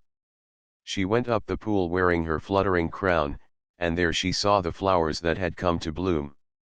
There was iris, purple and gold, huge blossoms which reminded Ipersip of the ocean as she had seen it, so far away, on the first day of her wandering. In a soft bed of green moss she found a little pink and white flower that she didn't know, bell-shaped and very fragrant. There were wild rosebuds there, too, and never had Ipersip seen so many butterflies as were on those roses. They bordered the tiny beach, mingled with the tenderly uncurling green ferns. The delicate red leaf buds on the maple trees were now developing into tiny emerald leaves. And there were ever so many other treasures nature there. Ipersip played little happy games with all the creatures of the field. One game she played with the crickets. A cricket would be hiding in a certain place, and when Ipersip danced by he would buzz out of the grass into her face, she would pretend to be startled and would run from the spot. She played another game with the grasshoppers. One would be hiding, and Ipersip would come dancing by with her eyes shut. Then the grasshopper would whir out of the grass and alight on her hand. When she opened her eyes she would shake her hand and try to get rid of him, all in fun, of course. Then she played 2 lovely games with the happy butterflies. She would let a butterfly alight on her hand, to which she would then give a violent jerk, so that the butterfly was sent sailing into the air. Then, without a motion of the wings, he would come sailing back to Ipersip's hand. This they would do again and again. When she tired of this game, Ipersip would crown herself with the sweetest flowers she could find, and then flocks of butterflies would try to alight on her wreath as she danced. There were never enough flowers for all of them, some were always fluttering around Ipersip's head, trying to find a nestling place, and others were safely folded in the blossoms. One of the thrilling hours of Ipersip's happy life that summer was when she lay in the meadow watching the sky and all the swallows circling. Snowflake and Chippy were frolicking gaily in the short, dry grass, chasing leaves. Now Chippy snuggled up to Ipersip. Snowflake kept on playing, she was crouched on her little white belly, playing with a dry brown leaf, and when it drifted beyond her reach she would spring after it. Ipersip watched her in a dreamy way. Now Snowflake cast the dead leaf away, having torn it to shreds, and played with other things. Sometimes she would rear herself up into the air, at other times she would run with little tripping steps over to Ipersip, as if something had frightened her. Again she would rush round and round Ippersip in a wide circle, and finally she would settle down to play with another dead leaf. It made Ippersip glad to hear the kitten's little pattering feet on the grass. She knew how madly Snowflake was frolicking, but she did not share in the play. Instead, with a dreamy happiness, she watched the sky. Another day in the summer was even happier. It was in July, and Ippersip was lying in a part of the meadow where there weren't many deer, so that the grass was long, soft, and green instead of stiff and short. Snowflake and Chippy were frolicking around in it, but again Ippersip was not thinking of them. She was thinking the swallows that flew over her, and the way the sun shone on their breasts, making them glitter like silver. The crickets were chirping, and the grasshoppers were accompanying them, and they were both very happy. The frogs croaked bass songs from the pool, the cool, green frogs. The birds were singing merrily, and the butterflies passed over Ippersip's head in flocks, butterflies of white and purple and blue and yellow, little ones of copper green, and big ones of orange and red. Some of them flew with short, quick flirts of the wings, others with long strokes which swept them through the air. The gauzy dragonflies, too, flew over her. Everything thrilled Ippersip's happy, tireless eyes. The bees hummed their way low over the long green grass, and Chippy and Snowflake leaped high in the air when they passed. Ippersip had taught the two little animals not to catch the creatures of the field, and before long all the birds loved Snowflake, something that few kittens have yet attained. But Snowflake and Chippy liked to pretend to catch the bees, and sometimes they went so far as to hold them, on the ground with their paws, very gently, not hurting them at all. Snowflake and Chippy lay in the grass, reaching and touching anything that took their fancy. When the wind blew they would leap up at the clover blossoms that nodded. They played hide and seek, leaping over the grasses and chasing each other in and out of their hiding places. The long grass offered a splendid place of concealment. Chippy would scurry behind a big sheltering tuft, seeming to Snowflake to have vanished in midair. Snowflake would poke about and run in such bewildering circles that it tired them looking at each other. Soon they would get so mixed up that they wouldn't know which of them was supposed to be hiding, and it often happened that they were both hiding at the same time, or both searching. This was for Ippersip the happiest of that summer's hours in the field. Something fresh and fragrant in the air made breathing a delight. It almost lifted her off the ground, and she let forth a glorious burst of song. It was a cold, frisky day in October, and Ippersip, even in her warm coat, had to keep moving. Snowflake and Chippy were frolicking and playing games with each other. Ippersip had taught them how to shake hands, and this they were practicing. A leaf had settled on Snowflake's head like a brown crown, and she was trying vigorously to get it off. But no, the leaf was curled firmly around her small, dainty ears. She got wilder and wilder in her amusing efforts. She dashed round and round. She reached after it with her forepaws. All in vain. She could not get rid of that persistent leaf. But there! A gust of cold wind sent it flying from her head, to be instantly lost in a whirl of others which the wind had started up. Snowflake dashed among them madly, and played with them, trying to catch them all at the same time. But at last she stopped her foolish efforts and came quietly back to rest. In November the first snow of the winter fell. The flakes came thick and fast, like white and silver butterflies dancing, flying. Ippersip took them in her hands and noticed how each flake had its own shape, which was never found again. During that day in October Snowflake had worn a brown crown of a dead leaf, but now she wore a white one. The snow didn't show much on the white fur of the kitten, but Chippy's autumn brown was soon covered with a mossy blanket of it.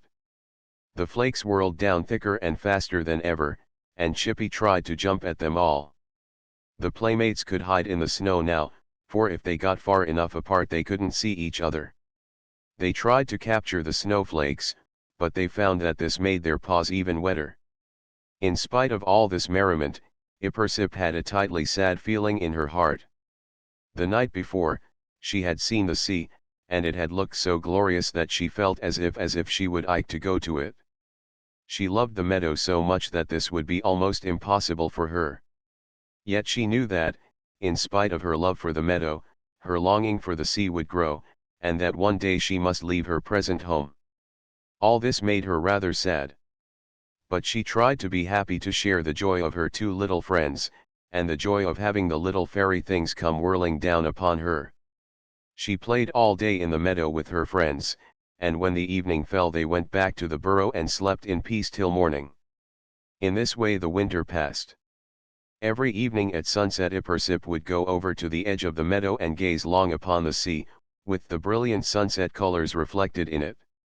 And each time she looked it seemed so beautiful, so beautiful. And each time she tried to go it seemed as if the ground of the meadow was a great magnet to her feet. The spring came, and with it the flowers and leaves. One night Ippersip woke up to find the full moon as if hanging in the sky.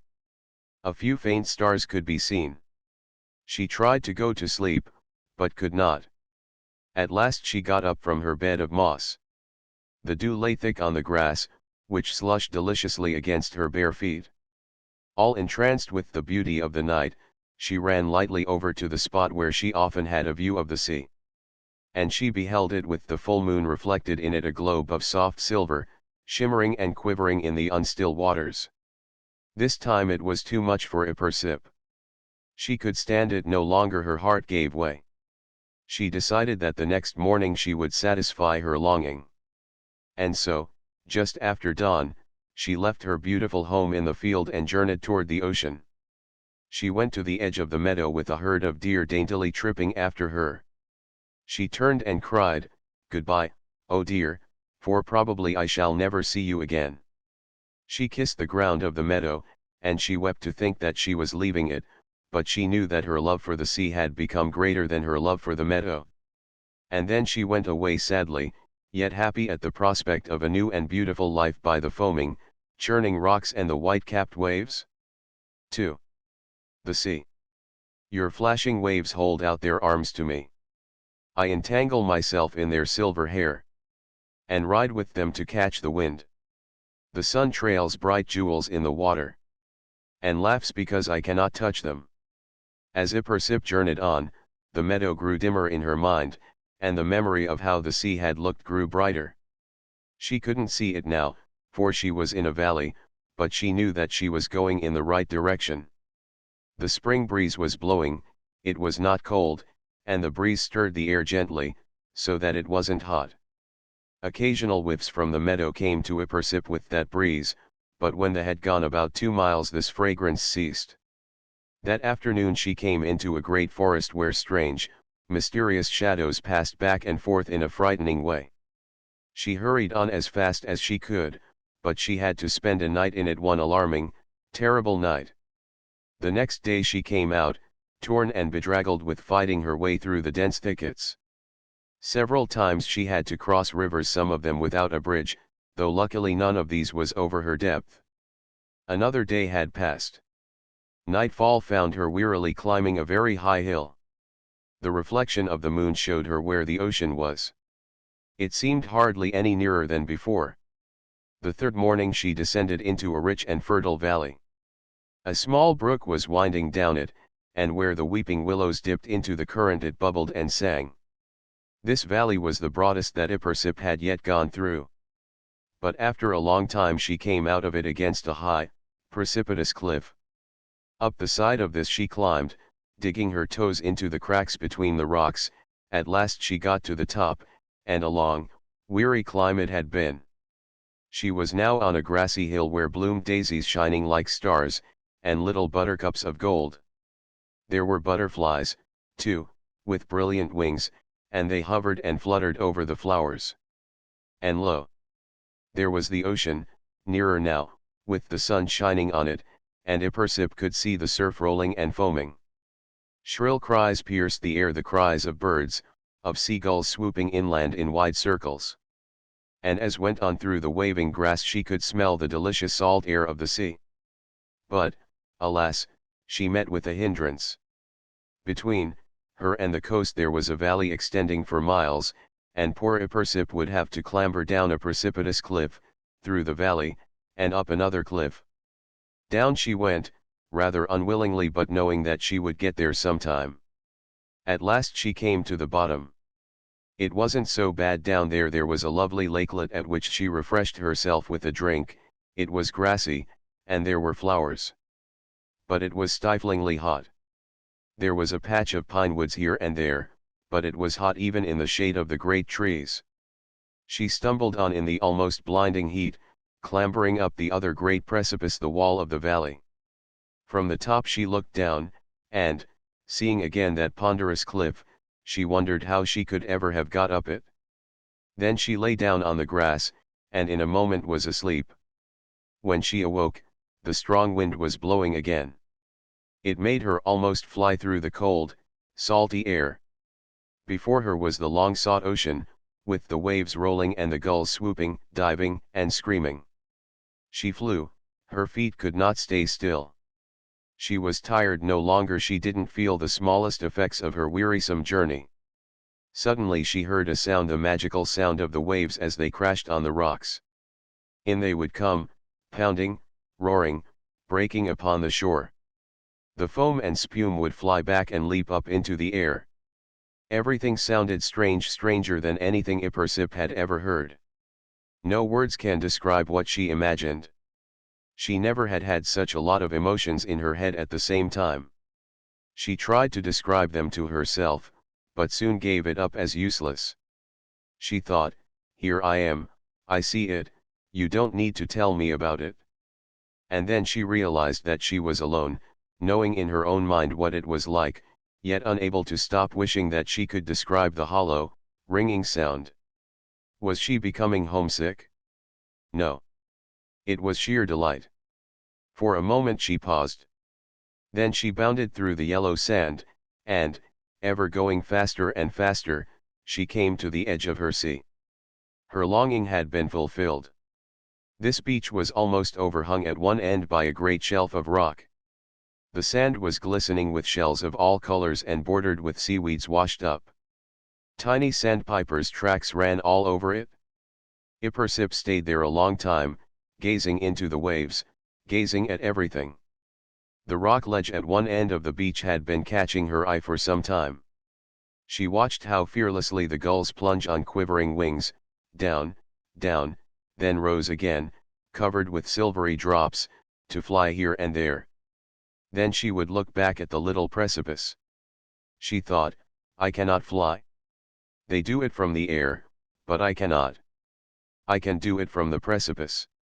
Why not? Then, aloud, I will be a bird, I will do it. She walked back to the point where the cliff towered from the beach. She climbed up. She selected, in the water so far below, a place that was free from the treacherous-looking rocks. Then, swaying her arms a moment and plucking up high courage, she gave a flying leap and landed in the deep water. Another miracle. She had never had a chance to swim before, but somehow she did it naturally now. It was an instinct in her to kick with her legs and throw out her arms in the right way. Fortunately she had landed in the place without rocks. Shaking herself in imitation of the gulls, so that silvery drops flew from her in all directions, she began to swim about. She played in the water for a time, entranced, singing as she had never done before, even in the meadow. After a while she came out, all shining, laughing and dancing. But it was then too late in the day to play any more, so she lay down on the sand, well out of reach of the tide, and slept, with the murmuring of the sea in ears all night. It had been high tide, but the tide was now going out, and near the beach the tops of the great rocks were appearing. To Ipersip, who had never before been near the ocean, these things which happened every day were strange and delightful, and she could not look at them enough. Each wave was pure blue, topped and trimmed with spray. As the waters drew back, Ipersip had to retreat, for the low tide revealed more and more rocks, and the spray that hit upon them flew back farther and farther. Gradually they were left bare and dry, and Ipersip arranged seaweeds and sea plants in the little pools left in their hollows. When, at last, high tide came in, she sorrowed to watch them become part of the sea again. But she knew, of course, that when the tide went out other pools would be left, perhaps more than there had been before. Among the rocks at the back of the beach Ippersip found a pool made by leaping spray from a storm. She trimmed it with seaweeds of brown and green.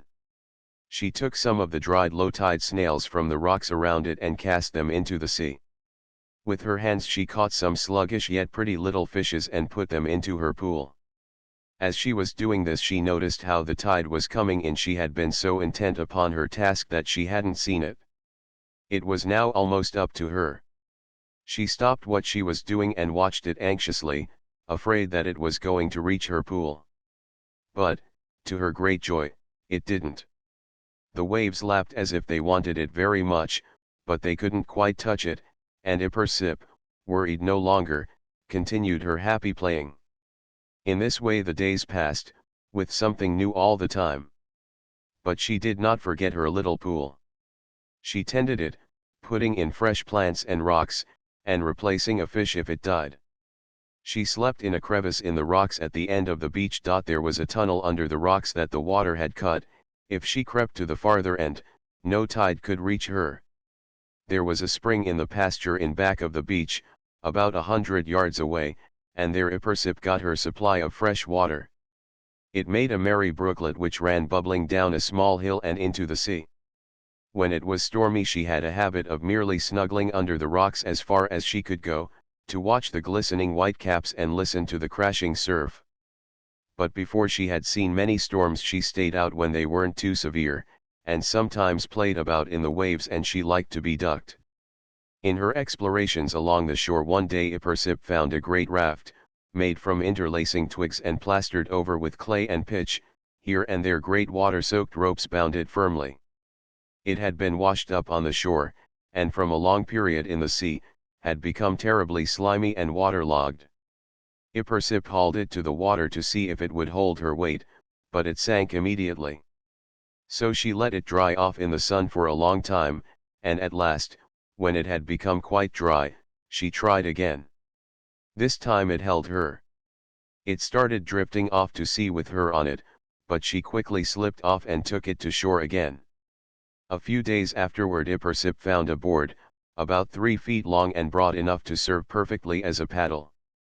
That was what she had wanted. She hauled the raft out to her depth, climbed onto it, took the paddle, and pushed off merrily. Under strong strokes the water whirled and rushed, and the raft pushed through it. Sometimes she came to a sand flat, and again to such a deep place that when she looked down all she could see was menacing shadows. Once the raft came into a shoal of carmine-colored fishes with very long pointed fins. Of course, they scattered in all directions as she came amongst them. When she had started it was dawn. By midday, with the help of a favorable wind, she was out of sight of land. Then she saw that, if she were going to get back to the beach by evening, she must hurry and use her remaining daylight in that direction. So she turned about, with great difficulty because of the wind, and then she started homeward. But everything that had before been favorable was now against her. With her clumsy craft she could make no headway, and the waves were rising higher all the time. So she gave up, thinking that possibly the wind would soon change or calm down altogether. But this did not happen. She was dashed about wildly, ever going farther from land, and seeing nothing save the unlimited expanse of rough water. Yet, even in her fright, she enjoyed it. She was not hurt at all, and she had only to cling tight to the raft. The sensation of being so dashed set and of riding up and down on the waves was glorious. All the same, when it began to grow darker, the wind remaining steady, she began to wish she had not ventured forth, but had stayed in shelter and safety at her little beach. She had always had great fun watching the storms, the high spray, the wind-tossed gulls, but now she saw that she had wished for rather too much. It became steadily blacker, and still she was borne on, making no resistance now, for she saw how useless it was. By the faint remaining light from where the sun had set, she saw ahead of her a dark pointed object rising out of the water. She knew that it was a rock, and, afraid of being dashed against it, she began resisting with her paddle. Extreme fright made her strokes powerful, and she actually managed to slow up the raft a little. She came gently against the edge of the rock, fastened her raft to it by means of one of the ropes, and climbed up to its peak. From there, the sea, with its wild waves, was like the sky, full of weird cloud caves, fringed with light from a hidden moon. She looked for a long time, she looked steadily. And then, not far off, she saw a dark mass which, outlined against the deep blue of the night sky, appeared to be land, blessed land. She realized that the waves were going straight toward it. With a cry of joy, she unfastened her raft, leaped upon it, gave a useless push with her paddle, and went on. Soon she came to the shore, a smooth beach. She pulled up her raft, well out of reach of the advancing tide, and started for the bushes to find a place to sleep. For the first time since night had fallen, she noticed the wondrous beauty of the moon, almost full, and the stars that showed faintly their silvery faces. She crawled in among the bushes, and, watching all these lovely things and listening to the soft murmuring of the waves, which were now calm again, she fell into a deep, delicious sleep. The next day the sea was absolutely calm. The sun was shining brilliantly on the water, making it dance and sparkle. Even Ipersip, who was so accustomed to waking in a different place from where she had been yesterday, was surprised to find herself where she was, and she had to rub her eyes hard to make sure that she was not dreaming.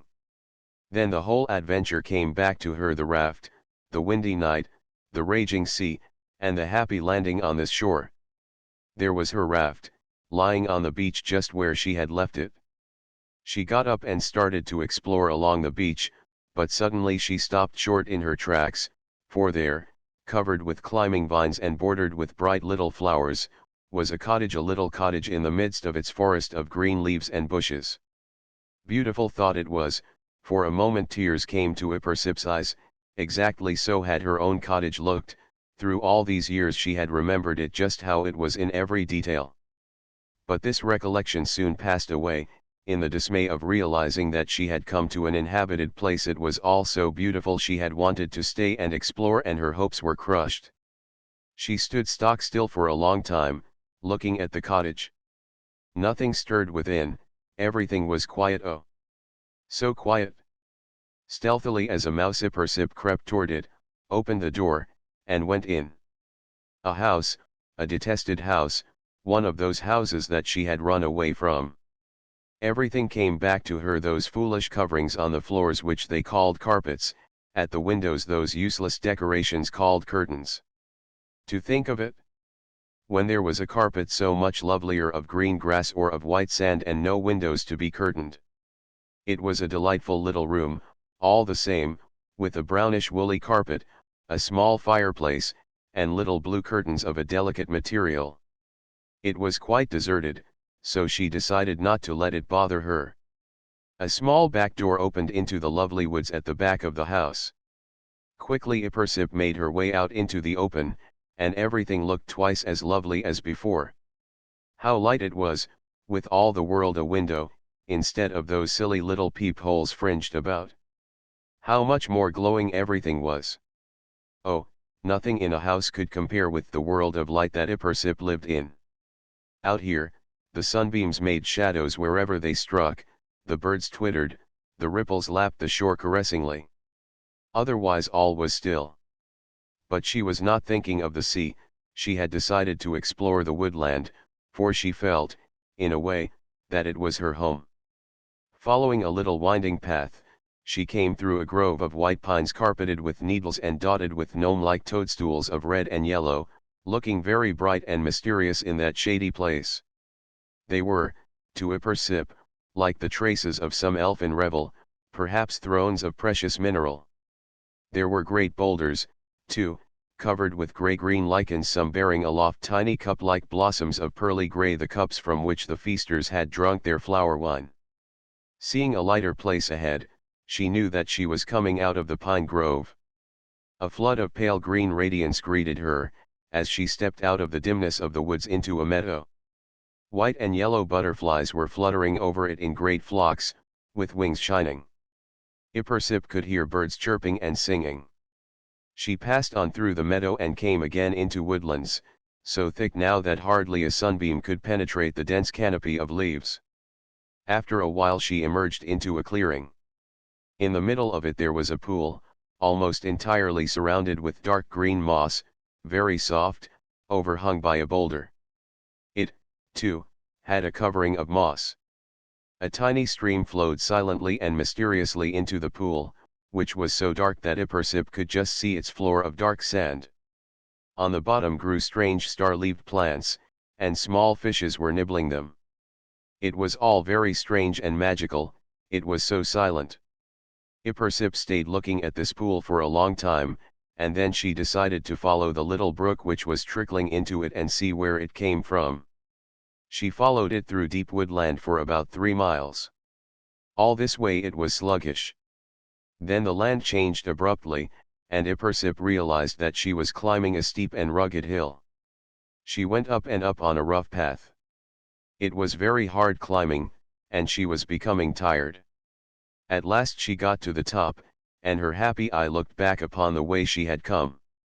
She saw from that high perch the pool, into which she knew the little brook was trickling, the blotches which were clumps and patches of dark forest, the field, a mass of sparkling green light, a brilliant illumination to the gloomy pine forests around it, the cottage, a tiny brown speck in the distance, and the sea, the billowing sea, with the spots of foam, the towering waves, and that green color which the waves show when they are agitated.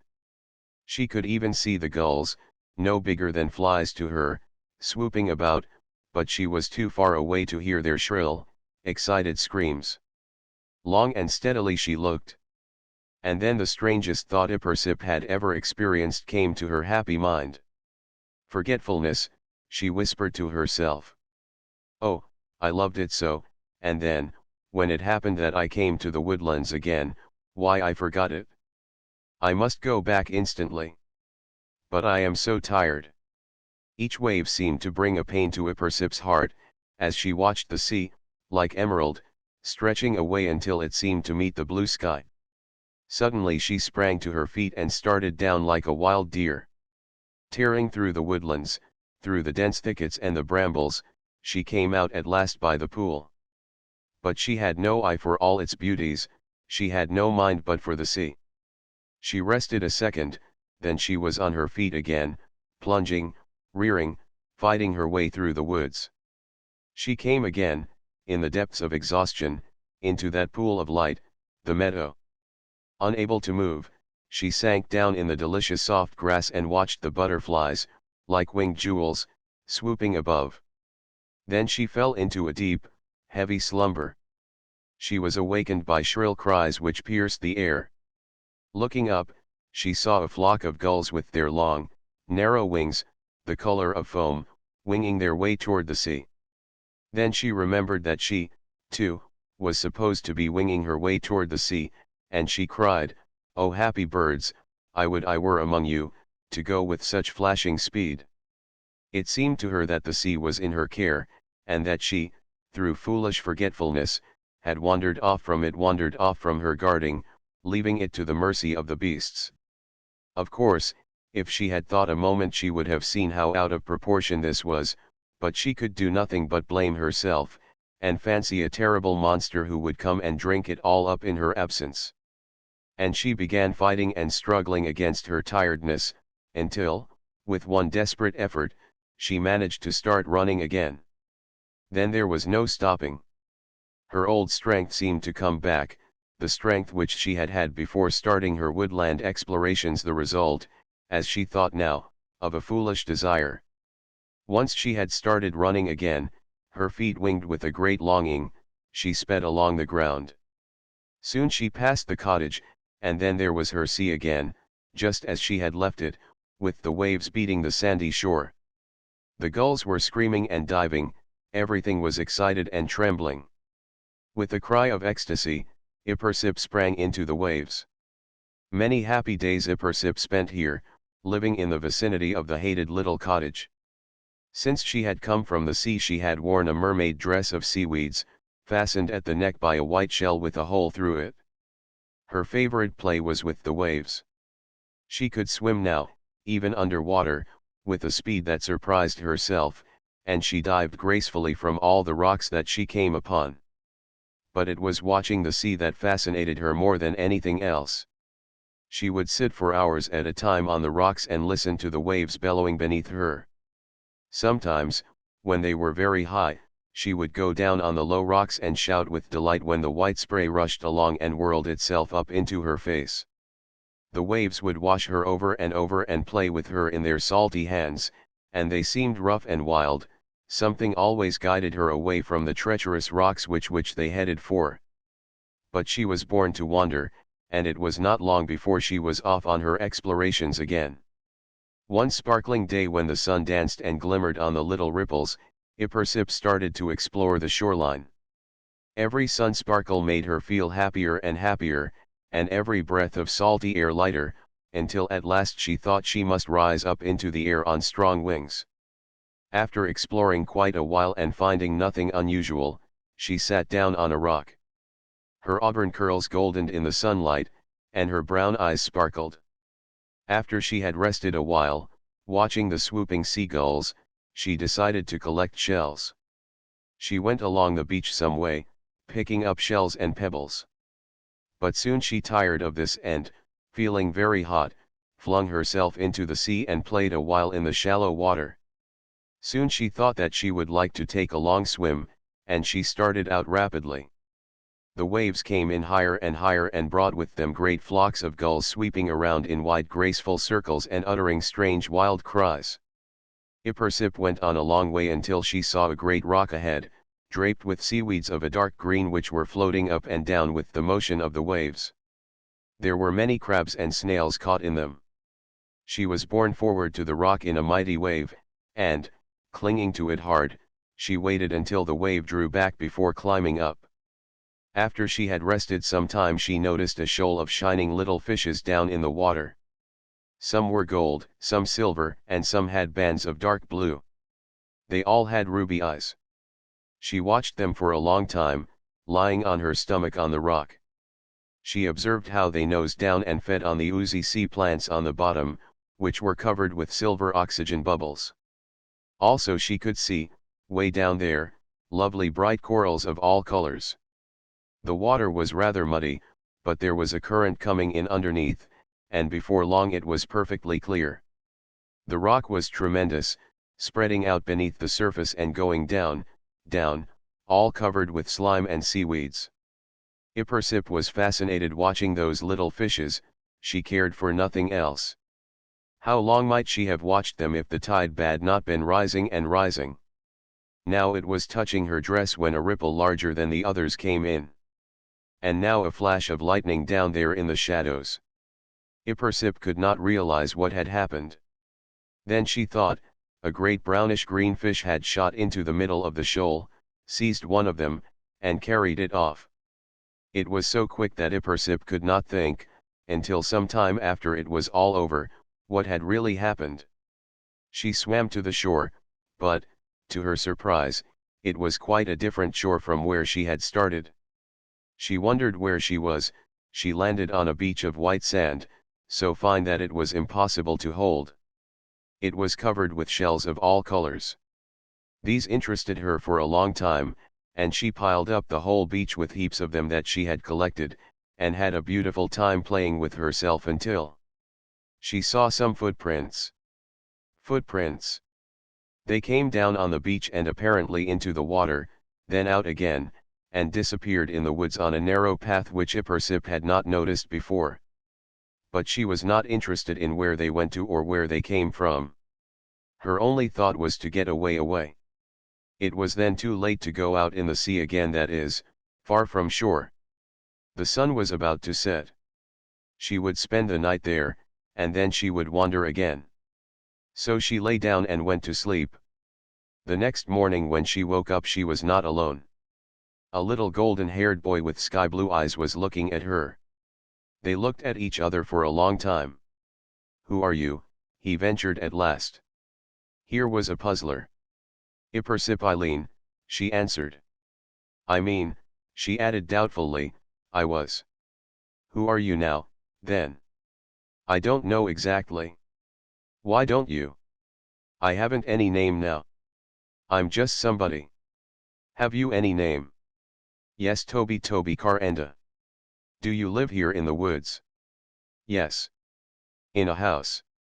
He looked at her curiously a moment, then he said, yes, of course. Don't you? No. How funny. Yes, it is. With a little reluctance, will you play with me? Strange, here was Ippersip, who detested people, asking a little boy to play with her. It was simply that she, not having seen any children for a long time, was fascinated by this small boy who seemed so unafraid of her and so natural. They wandered together on the beach and picked up shells. Then Ippersip asked the little boy if he liked to swim. Yes, he said. But do you think I'd better? Yes, why not? All right. So he took off all his clothes and went in with her, and they splashed each other and had a lovely time. Ippersip wanted to make him a mermaid dress, but there was no seaweed right there, and she didn't want to leave him. So they went into the woods to find some ferns to make him a nymph dress. She found a beautiful ferny glade, and sat down and began to weave ferns together, talking to him at the same time. When it was all done, he was delighted. But, please, he said, can't I have a shell, too? He touched the shell strung up on her seaweed dress. They looked all over the beach, and at last they found another shell with a hole all the way through. Then he was entirely content. They went into the woods together and picked flowers, and Ippersip showed him how to make fern dresses and how to weave wreaths of flowers. They went into a grove of sunlit white pines and danced there together. Finally the little tiny said, I'm hungry, Iserpip. It's Ippersip, she said, but it doesn't matter much. I'll find you something to eat. After a while they found some flame-colored berries, and then Ippersip dug up some white roots of which she was fond. The boy said, this is jolly, it is. Is this the way you get your food? Always, she said. They played a while longer, and then someone called. Ippersip had a strange feeling at that moment. She could not help feeling a certain reluctance when she had first played with him, then she had decided that he could not have anything to do with the civilized people she hated, so he must be separate from them, perhaps even a wild thing like herself. She felt a sensation of horror when the strange voice sounded. Then he was not alone, then he lived in a house with other people. Startled, she cried, who's that? My mother, he answered. Then you don't live here all by yourself? She had a bitter feeling of disappointment. Oh, no. I wish you did. This escaped her before she could think. Strange, that some magic power in this child had already made her say as much as had said. I must go now, he said sorrowfully. But I'll be out this afternoon, I guess. Ippersip fell on her knees in front of him, said entreatingly, will you do something me? I will, maybe. Don't tell anybody about me. Why? Never mind why, but don't, will you? I want to. Then I won't play with you anymore. All right, Ippersip. I won't. She looked at him doubtfully. I promise you I won't. Goodbye. I like you. Ippersip was delighted with her little friend. She waited anxiously for him to come out. Presently he came. Ippersip, he said, will you swim with me again? They went in again, and this time Ippersip showed him how to swim, by holding him up while he kicked with his arms and legs. After a long time he could swim a little bit by himself, and then Ippersip took him to some rather high rocks and showed him how to jump in. At first he wouldn't do it alone, she took his hand and they jumped in together. After that he did it alone, and screamed with laughter when he came up. Then Ippersip showed him how to go in head first, and he had so much faith in her that he tried it right off. Although he went rather flat, he liked it very much. The next time Ippersip bent him way over before he went in, and he straightened out and hit the water clean as an arrow. That was much better, he said. Ippersip asked him what his mother had said about the fern dress, for he had gone in no quickly that he had forgotten his own clothes. He said that she had asked him about it, and he had said that he found it. Ippersip thanked him for not telling about her. But she was discovered in spite of her caution. One day when they were playing in the woods, Mrs. Carenda came out and found them. Ippersip dashed for the waves immediately, in spite of the fact that Toby's mother called, "Don't run away, little girl, I won't hurt you." But Toby began to cry bitterly. "Why did you send her away, mother?" "I didn't, Toby. She ran as soon as I came." "Who is she?" That Toby did not answer. There were two instincts equally strong struggling within him, one to obey his mother, and the other to do what the strange girl asked him to, with the threat of refusing to play with him if he did not. "I can't tell you, mother," he said courageously. It would have been as true if he had said "I don't know," for he knew nothing but her name, after all. However, he never stopped to think that knowing her name was not all there was to knowing her. Mrs. Carenda wisely pursued the matter no further, but she determined to keep watch. Ippersip was much more cautious after this. She was always on the lookout. Several times Toby asked her why she didn't want to be seen. But she would not answer him. She was, however, very kind in all other respects. Several times Mrs. Carenda found Toby playing with her, but never spoke or let him know. She saw that Ippersip played nicely with him and that they liked each other much. No, she did not interfere. Once, however, she put her hands suddenly on Ippersip's shoulders from behind and said kindly, "Little girl, don't be afraid of me." Ippersip sprang to her feet, stared wildly a moment, and then dashed off straight to the sea. But for fear of making Toby very unhappy, Mrs. Carenda never questioned him about her. She and her husband had many anxious conferences together. Her husband thought that it was exceedingly risky to let Toby play so unwatched with Ippersip, but Toby's mother did not feel that way at all. Then they talked over the matter of who she was. One day Ippersip was peeping into the house to see if she could find Toby, for he had not been out to play with her. Looking into the dining room, she saw him there, eating luncheon with Mr. and Mrs. Carenda. They were talking anxiously, and she was curious, and listened. "I have it," said Mr. Carenda suddenly. "Don't you remember those people, the Eaglines, or Eileens, that came over to the hill near Mount Varcrobies where we lived before we came here, who wanted to know if we had seen a strange little girl, dressed all in ferns? She is the Eileen's lost little girl." Mrs. Carenda looked puzzled. "They told us, you know, that they had given up all hope of having Serpip." Toby started violently, back again. "Oh yes, I remember now. When Fluris came, and... oh yes, it all comes back to me now. They were making a great effort to find her and entice her back home by telling her about her baby sister." "Yes. Why, father," said Toby, Ippersip he suddenly saw her in his mind, kneeling in front of him, begging him not to tell, and he said no more. Nobody noticed his remark. A moment Mrs. Carenda gazed at her husband astounded. Then she said, "I believe it is so. Let us send word to them right off." "No," said Mr. Carenda, bluntly. "Supposing they came all the way down here?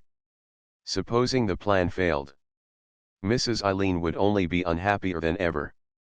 We'll just have to let them alone for a while. Supposing we try it? Supposing it fails? Mrs. Eileen will never know. Supposing it succeeds? They will be much happier, and we shall have made some staunch and grateful friends." "Oh, let's try it," agreed Mrs. Carenda. "I bet Ippersip Serpip, Iserpip, Ippersip, Iserpip, Ippersip funny name. I bet she'll go home fast when she finds out." "Perhaps, but she is like a sea nymph now. How strange it is. Well, it's worth trying, at any rate." Ippersip had listened with growing amazement, fascinated, entranced. But when they paused in their conversation, the charm was broken that had held her there. She sped away into the woods. She came to a place that she knew well, a glade surrounded by ferns and a few wild rose bushes now in bloom. She had a little sister, it was too much. And that little sister haunted her dreams and her imagination, making everything seem less joyful than before. She felt a strange longing, the longing to see her. She might be several years old now. Ippersip had forgotten what a year meant, but she had a vague feeling that Fluris had been living some time already. Why had no one told her? She felt a sort of angry resentment, but it cooled immediately when she remembered that her parents had been trying desperately to tell her. Yes, a plan was certainly shaping itself in Ippersip's mind, but not the plan of letting herself be caught, tamed, and carried home. No indeed. She dreamed of someday going home by stealth, seeing Fluris, and playing with her as she now played with Toby. She wondered silently if she would be anything like the fair-haired little boy. She wondered whether Fluris, too, would play with her secretly.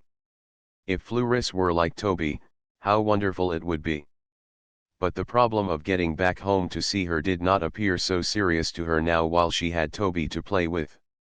She continued her beloved explorations, discovering islands, beaches, peninsulas, and rocks out of sight of land, which she charted down in her mind, so that she could almost always find them. One day Toby came to her and told her that they were going off on a tramp, rowing over across the bay to the woods near a little cottage that Mr. Carenda knew about. They had always been interested in the cottage, they wanted to see who was living there. And they had heard about some beautiful hills behind it, which Mr. Carenda wanted very much to see. And if it was pleasant they were going to start the next day. Ippersip was curious. She wondered if it could possibly be her cottage and her hills, the cottage she had discovered, and the hills that she had climbed about in. She decided to follow and see where it was that the Carendas were going. When the boat started she let it get some way off, then she plunged into the sea and followed it. The waves came up behind, and she gained fast, but when she got dangerously near she stopped for a while, waiting for the boat to get farther off. They landed just where she thought they might by the little cottage. Near it they set up their tent, and soon they were exploring the peninsula. They climbed the beautiful hill which Ippersip had climbed. Once they saw her as she darted behind a tree, and wondered how she had got there so quickly. And they fell to talking about her again. She heard them talking over their plan of capturing her, telling her about Fluris, and, when she had been smoothed down a bit, letting her go back to the Eileens to make them happy. If only they could have foreseen. They tried only once, and never had the chance again. It was a golden day in October. Ippersip was sitting on a rock repairing some tears in her seaweed dress. The waves were high, and every once in a while a little spray would splash up onto the rock where she was sitting. Mr. Carenda discovered her sitting there, and, tiptoeing forward he caught her by the shoulders. She gnashed her little white teeth at him and struggled to get away, but he held her fast, and was about to pick her up in his arms.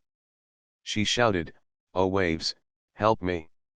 And, magically, a great wave rushed up, whirled itself into the air, and broke in Mr. Carenda's face. He dropped her, and with a lightning maneuver she dived down from the rock into the sea, and was far out before he recovered from the surprise. After this she remained far from the cottage and made her home on a deserted island. This island was a lovely place. It had a beach of fine sand on one side and was entirely surrounded with rocks on the other sides, rocks and, in places, even high cliffs.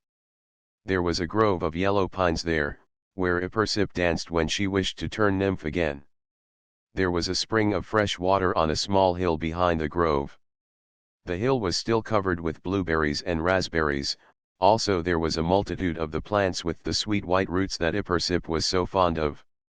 There were asters, too, and Ippersip wove them in with her ferns or seaweed, and crowned herself with them.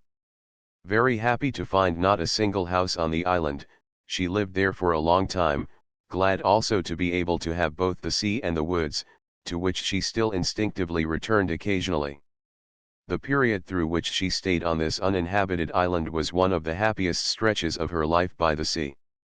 But, Now that she was alone again, Ippersip was filled once more with longing to see the little sister, to know her, love her, play with her, teach her to leap and dance and swim, filled with curiosities about what was going on at the home which she had been away from for so long. And these emotions grew and grew until they became a firm resolution. She struggled a while to prevent herself from thinking she had made a mistake in running away, and, thinking it all over, said that she had not, even if she did miss such exciting things as little sisters. The plan of seeing Flouris had become more and more developed now that she saw little of the boy and had more time to think about it. It was only once in a while that she swam to the mainland to play with him. Her idea had changed a great deal. It now was to take Flouris away to live with her. She wondered whether she could ever get her over those awful crags, through that shadowy forest, to the sea, whether she could make her comfortable living the wild he. Here was a difficult situation, for Ippersip was sure that so young a child could never endure the hardships of the life she lived, at least, until she was used to it. This problem troubled her mind for days. Then, suddenly, as she was gazing over the restless murmuring sea, she had a great inspiration. "Oh, beautiful," she exclaimed in her delight. The vision of the little brown cottage in the grove of white pines had come back to her, the whole thing, how she had been borne to it on her raft by those friendly yet terrible waves. And now she had a use for it. It seemed strange, when she hated houses so. But then, no one need know. She would go at once and make sure whether the Carandas had gone from their camp, then fix up the cottage and discover all its secrets. Then she could go and take Flouris away. So one cold day she swam back to the cottage. The Carandas' tent was gone, everything was as it had been before. But this time it did not appear hateful. She opened the door and went into pleasant little living room with the fireplace. Then she investigated the whole house sure thoroughly. She found a room with glass cupboards on the walls, filled with a marvelous collection of all kinds of seaweeds, shells, and corals. How Flouris would enjoy them, she thought. And there was a tiny kitchen. There was one small attic room, with a ladder going up to it through a trap door, and in it was a soft little bed with warm blankets, and a fireplace. Above the bed were 3 casement windows, and Ippersip liked to think how it would delight Flouris to see the stars out these. When she went to the second floor she came to a snug alcove with glass doors opening onto a porch, free to the wind and sun, overlooking the sea, and 2 sunny bedrooms. But just as she was preparing to start after Flouris, her reason again detained her. Flouris of course could not begin her wild life in the winter, she must have a summer of it first, to see what it was like. So Ippersip waited patiently till spring. During the winter she lived in a great pasture on a hill behind the cottage. The spring came round incredibly soon, and again Ippersip prepared to start. The night before she went a great black cloud came up from the west, and soon a gale was raging. The waves mounted higher than any Ippersip had ever seen before, topped with flying snow-white spray. They leaped the highest cliffs, thundered on the wet rocks, and then retreated, swashing down through the cracks with a strange hollow sound and sweeping the seaweeds wildly up and down. The wind sounded as on a mountain top, a curious mixture of high-pitched whistling and bass droning. Occasionally it would rise into a terrific scream, making the waves rage with the uncanny storm green. At the crisis of the storm Ippersip, who had been standing on the beach watching, her curls flying, her ferns fluttering and often tearing loose, flung herself into the storm from a high rock, and was swept about like a tiny insect, disappearing under a wave, bobbing up to take a breath just as the next breaker washed over her. She had a glorious time out in the waves and the spray. The seagulls shrieked, sometimes they struck at a fish, and appeared all covered with spray and shaking the drops from their wings, strong narrow wings that beat down the air as the birds rose again, to hover and swoop and plunge. These marvelous birds being blown wildly in the gale reminded Ippersip of the swallows, as they were tossed about by the high pasture winds, the swallows she had loved so when she lived on the meadow. Slowly the wind abated its fury, and Ippersip, covered with water drops and spray like a silver fish or a seagull, swam to the shore bubbling with happiness, With the stater still standing on her hair, she sang a sea song on the beach, accompanied by the rocking waves, now calmed down, and by screaming and wildly circling gulls. It was a wonderful night afterwards, for soon the sea was entirely calm, and the moon and the stars came out, reflecting themselves in trembling silver. Ipersip was up all that night, dancing, singing, swimming and diving in the glorious moonlight. And then she remembered tomorrow, and went up on the hill to say goodbye to the meadow, the pastured hill, and quiet, mossy pool that she had loved so. Up on the hill she saw the sun rise. First the dark blue sky turned grey, and then a pearly streak came on the horizon as the first ray of the sun appeared, then it turned to the most heavenly shade of pink and deep rose, and then into the blue of one of the most gorgeous days Ipersip had ever seen.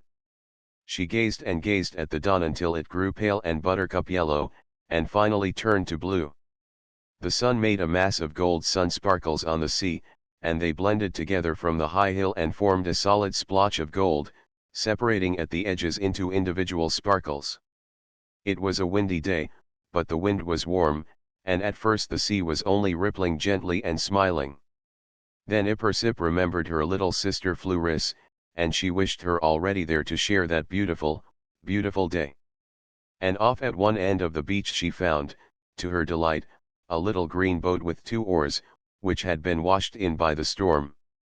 Now she had everything she needed, for the clumsy raft was difficult to manage in the wind, and she might even be blown so far off that she could never find the cottage again now. However, all was ready. And so she made her way home, beginning in the boat, and rowing to where she had first entered the sea, then past the great precipices over which she had so laboriously clambered as she went to the sea, over hills, down into valleys, crossing rivers and tearing her way through forests, until at last, to her delight, she arrived at the beautiful meadow where she had spent her first years of wildness with Chippy, Snowflake and the deer. The deer did not remember Ipersip, that was one thing which distressed her. But a little fawn came cautiously and sniffed at her, obviously wishing he dared to approach and eat the ferns of her dress. She did not see Chippy anywhere. She was soon at her own house, spying around, and looking in windows. All she could think of was Fluris, her little sister. 3. The mountains. The droning wind. Entwined about the peaks. A golden trail of music. Far off, the snow-topped mountains were sea waves, capped with foam. Ipersip had begun to wonder whether it would be so easy to take Fluris away. She might consent to play, like Toby, but to run away, like Ipersip, it was a great problem. Ipersip must use some other means than simply appearing and asking her sister to go with her. Perhaps she would entice her on with the assurance that there was something wonderful waiting. Or maybe she could show Fluris wonder after wonder, point out the beautiful sea from far away, then lead her the little cottage which she had prepared. And if Fluris was cold, or hungry, what should do then? Perhaps she would not like roots to eat? Then, suddenly, an idea: she would dress herself up in wonderful flowers interwoven with the ferns, she would lure butterflies about her wreaths, she would bear armfuls of roses and apple blossoms and lilacs and scatter them over Fluris, she would make her a fern dress, and, thus fascinating her, draw her away. Ipersip wondered where she could sleep, near the house, and yet concealed. She thought of returning to the meadow, but that would be too far for convenient communication with Fluris. And then she saw a lilac bush on the eastern side of the cottage, a great tall lilac bush, thick and with great branches. It looked as though she could go into it. And when she tried, she found, to her great delight, that she could squeeze in, curl up in comfort, and be absolutely invisible from the outside. Then she began to make her fairy array, weaving more ferns into her skirt, and more, until it was thick and flouncy maidenhair ferns and Christmas ferns, evergreen ferns and hay-scented ferns. She tucked flowers all over her dress, late daffodils, cosmos, wild geraniums, primroses. She made a girdle of yellow daisies, a crown of golden buttercups, she plucked a bunch of roses, lilacs and ferns, binding them with daisies woven together. A great bouquet of violets decorated her dress, violets and little white violas. With a huge hollyhock for her wand and her arms full of lilacs and roses, she danced in the woods, thinking how her little sister would wonder and follow. That evening early she climbed an oak which was beside the window of her former room, and peeped in. The moonlight shone on the face of a child lying in a little wooden crib. She had fluffy black curls and bright, snapping black eyes, and she was watching delightedly the shadows of the branches on her wall and softly humming. "Oh," breathed Ippersip, the little sister. "I want her, I want her." Entranced, Ippersip watched, sitting in a crotch just outside the window, watched her as she lay there, tracing with her finger the curving patterns on her wallpaper, as she played her hands in the moonlight and the waving shadows on her wall. And after a while the humming died away, the finger ceased to stroke the wall, her eyes closed, and in a moment she was gently sleeping. Before Ippersip went down she left a fair sprig of apple blossoms on Floris's bed, apple blossoms that, with difficulty, she had brought up the tree. When she went back to her lilac bush she imagined Floris's surprise, when she should wake, to see them on her bed, imagined Floris following her, all fascinated by butterflies and sweet flowers, imagined her little sister climbing mountains with her, eating berries and roots, swimming and diving and dancing, and her thoughts began to grow more and more fantastic. The smell of lilacs intoxicated her and she went to sleep. In the morning she climbed the tree again. Floris was just waking. Her eyes were turned toward the lovely oak tree, watching the sunlight playing on the emerald leaves. She caught a glimpse of Ippersip as she vanished around the trunk. "Oh, mother," she called softly. "I saw a nymph. She smiled at me, and went away." "Hush, child," said Mrs. Eileen, coming upstairs and stroking gently the silky black hair. "You were only dreaming." "No, mother," returned the child, "I was awake. I saw a nymph, really." Mrs. Eileen only smiled. And then Floris saw the flowers. "Oh mother," she cried, "did you bring those to me?" Mrs. Eileen was wonderstruck. "Why, no," she answered. "Maybe that nymph left them here." Mrs. Eileen was astounded enough not to contradict her. "Perhaps," she said. Ippersip descended again and ran off to her safe hiding place in the lilac bush. "She is so lovely," she thought. "I want her more and more." In a short time little Floris appeared with Mrs. Eileen. "Floris," said her mother, "you may play here in the garden, but don't go outside it, and don't climb the trees." "All right, mother. And don't run off and worry me as you did once before." She had not forgotten Ippersip. Perhaps she scented something in the air. Those flowers troubled her. "No, I won't." Mrs. Eileen went in, and Floris began to run about and play. Then Ippersip stepped out from under the bush, and the lovely butterflies, lured by her flowers, fluttered and hovered around her. "Oh," said Floris, "goodness, how you frightened me. Sit down on the grass, and talk with me. And how do you get those butterflies? They always fly away from me." "Listen, Floris," said Ippersip. "I am Ippersip, who ran away. The butterflies and birds all love me and come to me in great hawks when I call them. And I want you. I want to take you with me to live wild, and eat leaves and berries with the birds' sweet red berries. And if you come the butterflies will gather around you, too. They will not any other way. And look at all my flowers. Butterflies love my flowers. Oh, did you bring me those beautiful flowers?" "Yes, I did." "Come." "Oh," answered Floris, "and wouldn't it be funny if mother came out and found me not here? And think the birds, the butterflies, the flowers. Look, I'd dress you like this, with ferns and flowers and butterflies. And what fun we could have! We would dance and sing and chase each other amongst the fluttering leaves. Oh, I could never catch you." "No, but I could catch you, and that would be as much fun. But mother doesn't like me to eat leaves, and berries all the time make one sick. But we would not have berries all the time. We would dig up sweet white roots and wash them clean, and they are good, little sister Fluris. We would have honey. The bees gather honey from the flowers, which they would share with us. Bees sting, said Fluris, shrinking away, they sting, and they hurt, Ippersip. Oh, but the bees love us all so they don't sting us, answered Ippersip. It's only the people that try to hurt them that they sting. We wouldn't hurt them. Oh, Ippersip, the leaves and butterflies, and honey But I ought hunty, really, she said, backing off toward the house. Oh, come, said Ippersip, come, don't go away. Your mother wouldn't care, she would love to see how happy you were. Please come. And Ippersip's hands went out in supplication, scattering over Fluris wreaths of flowers, sprays of berries, crimson, gold, frosty white.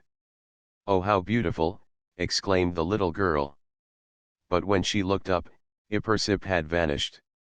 Suddenly the door opened and Mrs. Eileen stepped out. Ippersip had darted under the welcome branches of an apple tree, whose thick blossoms kept her from sight. How sweet it smells, said Mrs. Eileen, just as if a fairy had been here. Where did those flowers come from, Fluris? Oh, answered Fluris, I saw the most beautiful girl. She brought me flowers and called me little sister and wanted me to go away with her. Pale and weak from fright, Mrs. Eileen took Fluris by the hand and dragged her roughly into the house. Ippersip sat down under the apple tree in ecstasy. I saw her, she said softly, I saw her and talked to her, and oh, how dear she is. But I do wish she hadn't told about me. She waited there, and in a short time Fluris appeared again, running. Ippersip, Ippersip, she cried, where are you? In a moment Ippersip had her arms around her waist, kissing her and hugging her. Are you coming? She asked, have you decided to come, Fluris? Why yes, said Fluris, I really have, Ippersip. I thought all dinner time, and couldn't eat, I was so excited. But we must go quickly now, or they will run after us. So they ran quickly into the woods, ran amid the trees and flowers until they were far from the house. Ippersip showed her little sister how to dance, and they danced together. She also showed her how to leap and run fast, and Fluris was delighted. When they grew tired, they sat down together and made fern dresses and flower wreaths. Fluris followed Ippersip's example, casting aside her dress, shoes, and stockings. Oh, how luscious the grass feels on my bare toes, she said, and the soft moss. Ippersip, I feel just like a nymph. A slight pause. When I saw the flowers I said, Mother, I think a nymph left them there, and she said, oh, no, there aren't any nymphs. You're only dreaming. Are there nymphs, Ippersip? Oh, yes, Fluris, and if we dance and run and dress just like them, we'll pretend we're nymphs, too. But why can't we see them, Ippersip? Oh, we can, if we took very hard. They're all around in the trees, the flowers, and the woods. Sometimes we can't see them, and they turn into butterflies so we can. I can see them. Well, sometimes, said Fluris thoughtfully, it seems as if they were everywhere when it's windy, you know, and sunny, and there are shadows. In my garden it's so beautiful I think there must be nymphs. I can feel them, not exactly see. There was a pause. Then where we going now, Ippersip? For Ippersip was gradually working off to a hill which was a peak of Mount Varkrobes, north of Eikienern Peak. Fluris, said Ippersip, with a strange emotion in her voice, have you ever seen the sea? No, but I heard Mother talking about it once. She said maybe you had gone down there, and she told me it was lots of blue water, and there were boats there. Did you really go there? Yes, it's so beautiful, Fluris. The sun makes the waves sparkle like gold, and the great white gulls with their long, narrow wings go gliding, circling over the water, sometimes plunging down and catching fish underneath. And there is white sand there, soft sand, and shells and pretty pebbles, and little fishes swimming. And when it's windy the waves come dashing up on the rocks, flinging spray high in the air. And there is seaweed, too, Fluoris, green seaweed that goes floating up and down as the waves stir it. And corals, too. Oh, my little sister, it's so beautiful. I would show you how to leap into it from the rocks, and how to swim to be a mermaid and play with the gulls and the fishes, dressed all in seaweeds. Oh, Ippersip, let's go now. And I have a little cottage down there for you to live in, a pretty little cottage just like your home. Oh, how nice. And we shall go riding up and down on the great waves, Fluoris, while the seagulls scream over our heads. We shall go way out of sight of land and find islands and rocks out there. And the waves are tremendous when it's windy, very windy. Oh, Fluoris. And Ippersip caught her little sister in her arms, glad that she had succeeded in entrancing her with the sea. But, Ippersip, said Fluoris, doubtfully, where are we going now?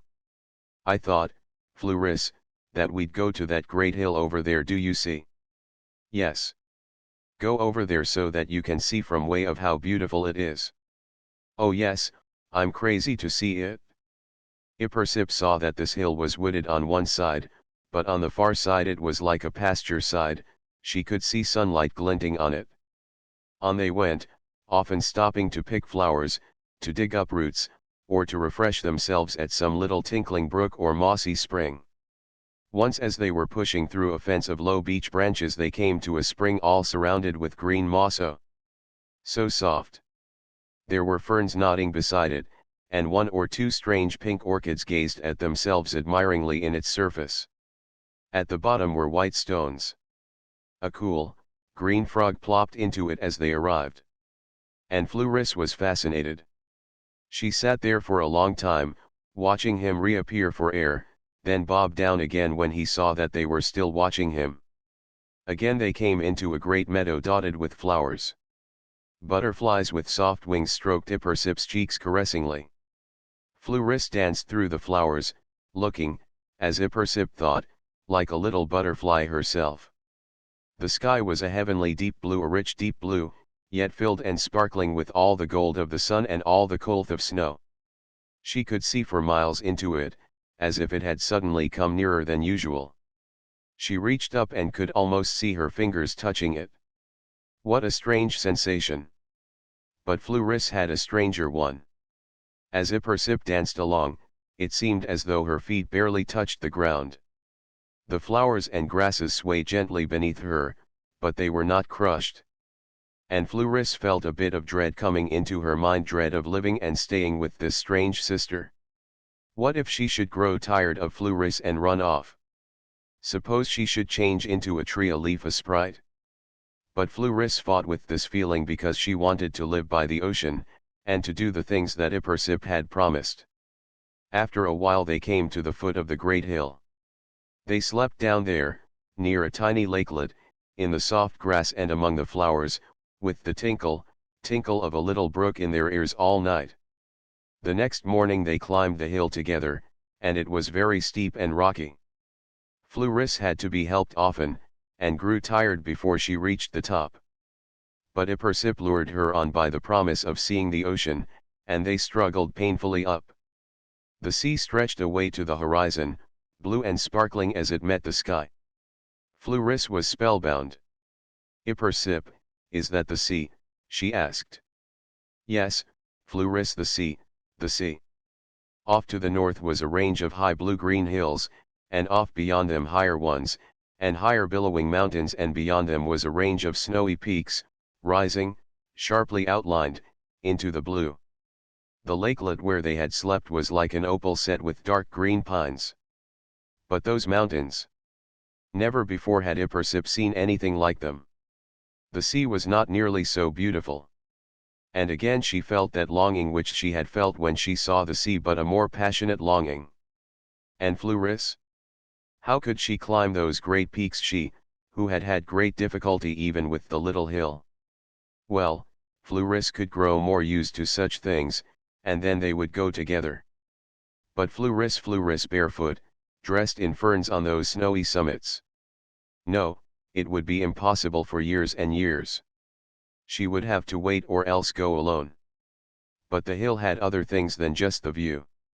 For there were the loveliest little winding lanes, and bright open places, and close spots where they could hardly push through the bushes, great patches of delicious soft grass, then again enormous smooth-topped rocks from where they had first found the long-sought vision of the sea.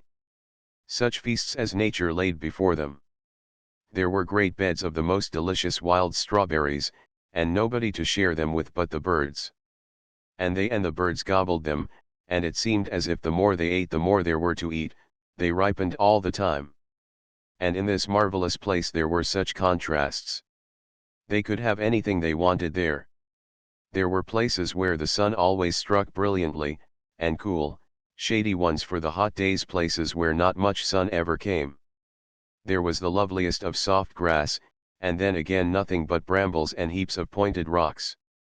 There were lanes leading through the woods occasionally, and there were places where no one would ever suspect that there was any such thing as a lane. There were little fairy glades where they could dance together, glades bordered with ferns and carpeted with moss. Fluris and Ipersip lived their enchanted day, Fluris and after day, and although they often saw the sea, they did not wish to leave the hill. Fluris spoke about several times, but Ipersip would hurriedly change the subject. That range of blue hills seemed to be calling her. She would forget the sea for a while, until the next year. After they had stayed where they were for some time, they would go on and on to the blue hills, and perhaps explore the great snowy mountains beyond. She could manage with Fluris somehow. One day they went exploring farther than ever toward the east. They followed a narrow path, winding through the bushes. And then it curved around toward the northeast and led through low laurel trees, and here Ipersip stopped to make for Fluris a crown of the blossoms. And again the path turned and came onto a broader gravel road all bordered with gorgeous roses of red and white, and Fluris was very much surprised at their magnificent beauty. But Ipersip was distressed. So they had come to a place where there were roads, houses, and people. But there was any such thing as a lane. There were little fairy glades where they could dance together, glades bordered with ferns and carpeted with moss. Fluris and Ipersip lived their enchanted day after day, and although they often saw the sea, they did not wish to leave the hill. Fluris spoke about it several times, but Ipersip would hurriedly change the subject. That range of blue hills seemed to be calling her. She would forget the sea for a while, until the next year. After they had stayed where they were for some time, they would go on and on to the blue hills, and perhaps explore the great snowy mountains beyond. She could manage with Fluris somehow. One day they went exploring farther than ever toward the east. They followed a narrow path, winding through the bushes. And then it curved around toward the northeast and led through low laurel trees, and here Ipersip stopped to make for Fluris a crown of the blossoms. And again the path turned and came onto a broader gravel road all bordered with gorgeous roses of red and white, and Fluris was very much surprised at their magnificent beauty. But Ipersip was distressed. So they had come to a place where there were roads, houses, and people. But as yet they had seen no house. Ipersip hoped that there would be none, for she was as entranced as Fluris with the beauty of it all. And then they switched off on another little path, leading southeast onto a wide lawn all bordered with marvelous roses. Here they danced together a long time. Next they turned into another gravelled path which led eastward, through clumps of roses and laurel, downhill and uphill, for a long way, and then they saw a garden brilliant with color. Fluris was dazed. There were so many flowering bushes: rhododendron, laurel, honeysuckle, azalea, quince, and fire blossom. Hummingbirds, bright emerald and ruby with moonlight wings, were darting and sparkling about, sipping honey, resting and quivering on the air. But soon after they had discovered the garden, Ipersip said that she was going on a short journey, coming back in 2 or 3 days. "Will you be all right here alone?" Little sister, she said anxiously. Oh yes, Ippersip, and I'm going to find lots of things to show you when you come back. But where are you going? I'm going to a beautiful place and take you there sometime. Oh, I see. Can't I go now? No, because it would be too hard now. Wait till I go and find the easiest way for you. All right, goodbye. And, with a rustle of ferns, Ippersip vanished around a great rhododendron bush. Fluris continued her explorations alone. She saw a gorgeous butterfly come sailing toward her, of yellow streaked with black. Others followed, and they covered her with soft wing caresses, crowning her head with their wings. Fluris thought, as Ippersip had told her, that they were the fairies turning themselves into butterflies so that she could see them. Not a mouse stirred when she wormed her way through the bushes, taking care not to step on leaves or dry twigs so as to make a noise. And then the sun started to set and turned the whole sky golden and rose. Fluris crept in among a vine with golden flowers, there was no rich purple fruit yet, only the lovely flowers, and watched. And, lo! Each leaf was quivering, and on their smooth surfaces was represented another miniature sunset. How marvelous the rose and gold looked through the mass of trembling green leaves. Then Fluris squeezed her way out of the bush and began to explore again. Pushing northward in the dim, rosy light, she came to a smooth lawn of pale green moss. On the other side was a stretch of woods, then another lawn, of grass this time and smaller, and then there was a great row of massive pines and beyond them an opaline lake. And still the sun went down, and the mass of color became smaller and brighter, and Fluris, who had never seen so much beauty in her little life, gazed and gazed. The color faded slowly, slowly, as she watched, until only a deep flush was left, and it was then that Fluris thought she was in the heart of a giant rose. And inconceivable she looked, and she was. She was sure of it. She could even see the great curling petals around her. Right at the sun was a burning spot. That was the pollen of the great flower. And this tiny fire burned and burned until only one bright red spark was left. Then it too went out, and after it all the rose color faded away. Then Fluris turned to the lake, which also had held in its bright blue surface an image of the sunset. The sky was deep blue now. The pines looked even darker against it, and in the lake Fluris could see the reflection of the crescent moon setting. And then she ran down by the side of the lake, and very dark and strange it looked in the evening. Dipping her little hands into the clear, crystal water, she drank, for she was thirsty. But she was too tired to appreciate any more beauty just then, and so she crept back to her little nest of flowers to go to sleep. Then she heard a gurgle of sweet silvery music, and she listened spellbound, entranced.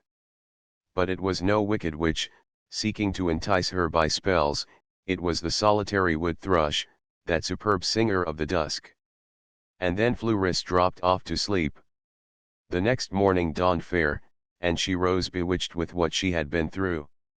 The sunset and the silvery notes of the thrush all came back to her. She went down by the lake. It was very different now. Its blue was sparkling with the rays of the sun, whereas before it had looked very solitary and icy cold blue. There was no beach, just a grassy bank, and in the shallow water she saw some little silvery fishes swimming and playing in shoals. And she watched them in their happy play for a long time, fascinated by the way they raced after each other around the shining stones and pebbles. Because they were no bright and gleaming, poor little Fluris thought that they were some rare and unheard of fish, little dreaming that they were just common minnows. Ippersip came back that day in a strange way.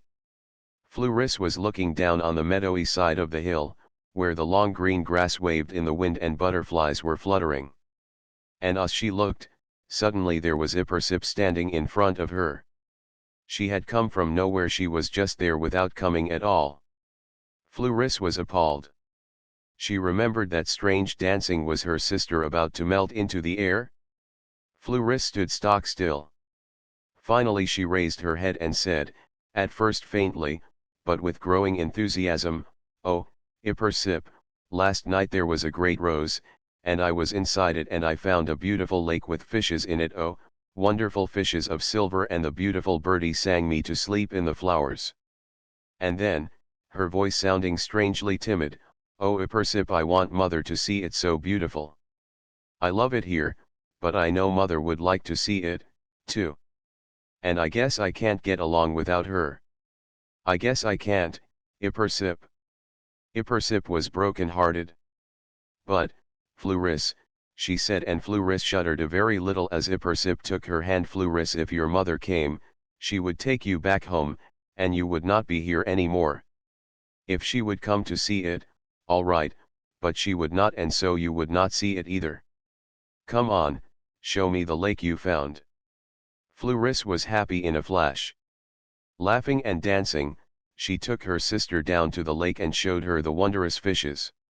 They went in bathing together, and Ipersip showed Fluris how to swim, as she had shown Toby. Fluris was wild with joy. Then they splashed each other and played tag in the water. Ipersip puzzled Fluris by swimming underwater, and Fluris would scream with delight when she came up in a totally unexpected place. This new pastime kept them happy for several days. But again Fluris began to grow miserable and homesick. And again Ipersip resisted this feeling for a long time, 2 or 3 weeks of misery. But at the end of that time she began to think. To begin with, she thought about where she had been on that little expedition of hers. She had been up toward those blue hills to see from nearer the snowy mountains. She had loved them more and wanted more than ever to go to them. She asked Fluris if she would not like to climb the high peaks with her. But Fluris replied, almost snappishly, you know what I want, Ipersip.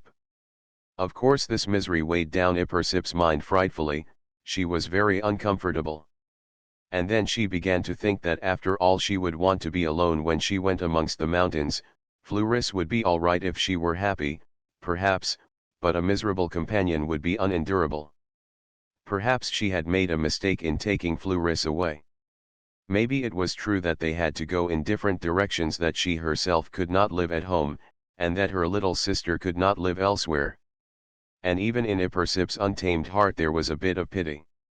And she found that that pity kept growing. How badly the Eileens must feel, after all. Once she smothered it with the thought, no, she will be happy if she stays long enough, and they will forget her. But it only began to grow again.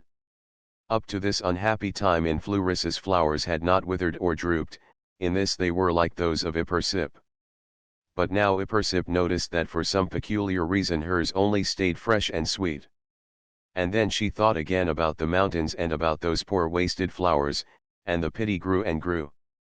And one happy day for Fluris, Ipersip led her safely home again. Goodbye, Fluris, she said. I'm sorry you wouldn't stay with me. Yes, I know, Ipersip, but I just couldn't. Why don't you come home? You've been away so long, and mother cries for you still. Please come. Oh, Fluris, I couldn't. If I were to go back home now, I should just die even with you. Goodbye, then. Sometime I'm going to take mother to see that beautiful hill. But not for a long time. As soon as I can. Don't. Why? You know. Please don't. Well, I'm not sure. I'm going to pretty soon. Goodbye, Ipersip. Aren't you ever coming home? Oh, Fluris, no. I wish you would. But I can't. Won't you let me take mother and daddy to live over there? Well, after a while if you want to. I shan't be there. Why, where are you going? I'm going to the beautiful, beautiful White Mountains. And then maybe the sea again, Fluris, the sea. Oh. Coming. No. I'll ask mother to take me to the sea. She will. Then goodbye. And she decked Fluris's fern dress with beautiful flowers, a crown of them and a girdle. A sweet wind arose, carrying the scent of Ipersip's flowers to Fluris. A few butterflies were blown over to her. Ipersip stood on her tiptoes an instant, then, quick as a flash, she whirled about and bounded off, free, relieved of a gigantic burden. She went up to the lovely hill and stayed there a few days, amid the dancing butterflies and the gorgeous roses. At the lake she would dream hour after hour and watch the little jeweled minnows playing about the white stones and shining pebbles. In the evening she crept into a great bed of thick vines with flowers of white and gold, and listened to the lapping of the waves and watched the twinkling fireflies. They were her favorites, those poor ignorant little insects. She loved them as well as the delicate, gauzy butterflies, the sweeping swallows with their slim white wings, or the great gold and black bees. She adored them all, but the tiny blue-black fireflies, with thin gauze wings and the spot of phosphorescence showing now and then, were perhaps the loveliest of all. How she liked to see them playing about at dusk, sparkling and gleaming little stars of the trees, in golden waves across the sky. Sometimes, when they began to come out, she would go forth and dance and skip with myriads of them clustered in her hair. Around each invisible fern and blossom in her dress would gather a row of the little insects, until finally one could have seen her entire form bordered with fireflies. And besides these which alighted on her dress, thousands gathered swarming about her, so that her head was entirely hidden in a maze of gold. Sometimes she would sleep at night and in the daytime play with the butterflies, birds, and bees. But now she began to sleep more and more in the day and play about at night. One cool morning Ippersip went down the lovely hill that she and Fluris had found. She walked down and then out toward the pastured side of the hill. Here she stayed for a long time. She lived in the golden smell of steeple bush, and instead of the wild strawberries that she had had on the hill she found great crops of blueberries. And in this pasture she had a sample of a new food, checkerberries. To be sure, she had eaten the leaves often enough, but to see the waxen white berries was quite new. These also she tasted and found greatly to her liking. She would lie and eat hundreds of those white berries which tasted of the woods. They were almost as good as the blueberries. Now this pasture formed a steep hill, and one delicious morning when a soft, warm wind was blowing rather strongly, Ippersip climbed to the top of it. And oh, what a sight met her dark brown eyes! Far and near rose mountains, mountains, mountains. Stretching away, fold after fold, layer after layer, rose marvelous blue peaks, with the dazzling light of the sun brightening the white granite at some of their tops. Peak after peak rose up around her, lake after lake stretched out in the dim blue distance, with the sun striking them until they were a mass of gold, like great precious stones in that setting of purple mountains. She could make out 3 or 4 farmhouses, but no villages. She stood there entranced, watching. Then down she dashed, through the tall grass sprinkled with buttercups and daisies. It seemed miles, but it also seemed no more than seconds. At last she found herself by the shore of a cobalt lake. It was almost perfectly round, with a group of tiny green islets sprinkled in it like a handful of emerald beads. No house could Ippersip see, for the lake was entirely surrounded with low green-blue hills. The shore was for the most part soft white sand, fine as pepper. With a cry of joy at the discovery of this beautiful little lake Ippersip dashed into it and swam in the cool of those waters from the mountains.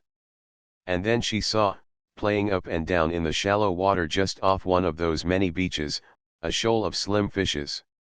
They were all silver except 1 or 2 that were gold, and they had rather bulging red eyes. For a long time Ippersip watched them. Then something caused her to look up. This something was the strange, shrill cry of a bird above her. She looked up suddenly and saw the bird. But she did not watch it, for the glint of something white, a strange whiteness which she had never seen before, caught her eye. She gazed long upon it, until, when her eyes became accustomed, she was able to make out the outline of a peak, going up sharp as a tooth, with bumps of smoother outline stretching away into the blue immensity of space on either side. "Oh," said Ippersip, "a dream.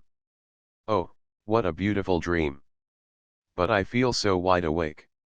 She gazed and gazed, silent. "Oh," she said again, after a while, "it cannot be a dream, it mustn't be a dream. She gazed and gazed again. "Oh," she repeated, "I must go there at once. The snowy mountains."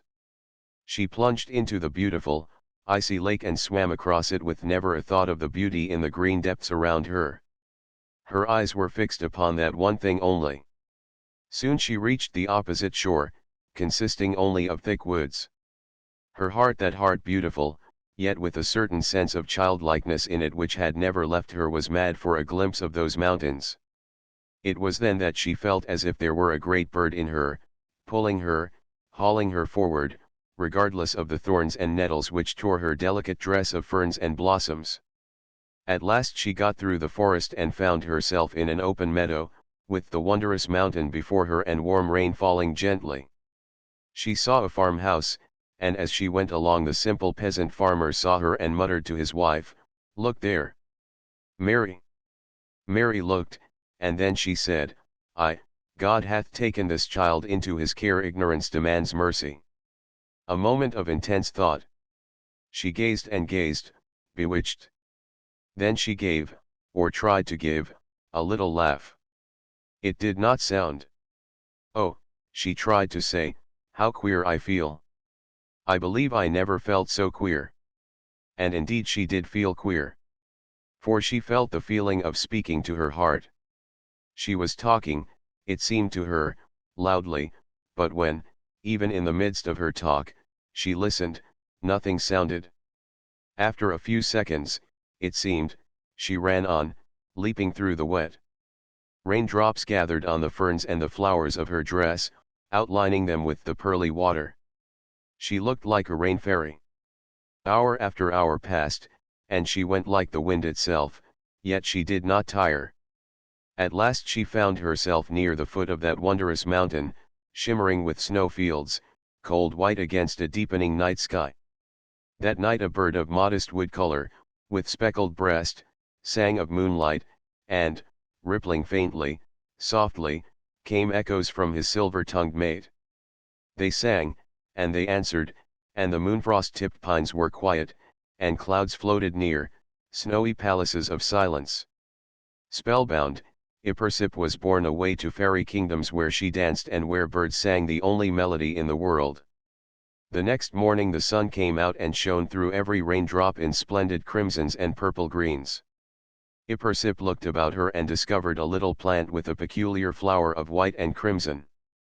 She found that its leaves were quite delicious, unlike anything that she had had in the meadow or by the shore of the sea. They were green, a strange pale green, delicately outlined and veined in marble white and pale gold. Ipersip loved their pleasant flavor, but could not bear to touch them, they were so beautiful.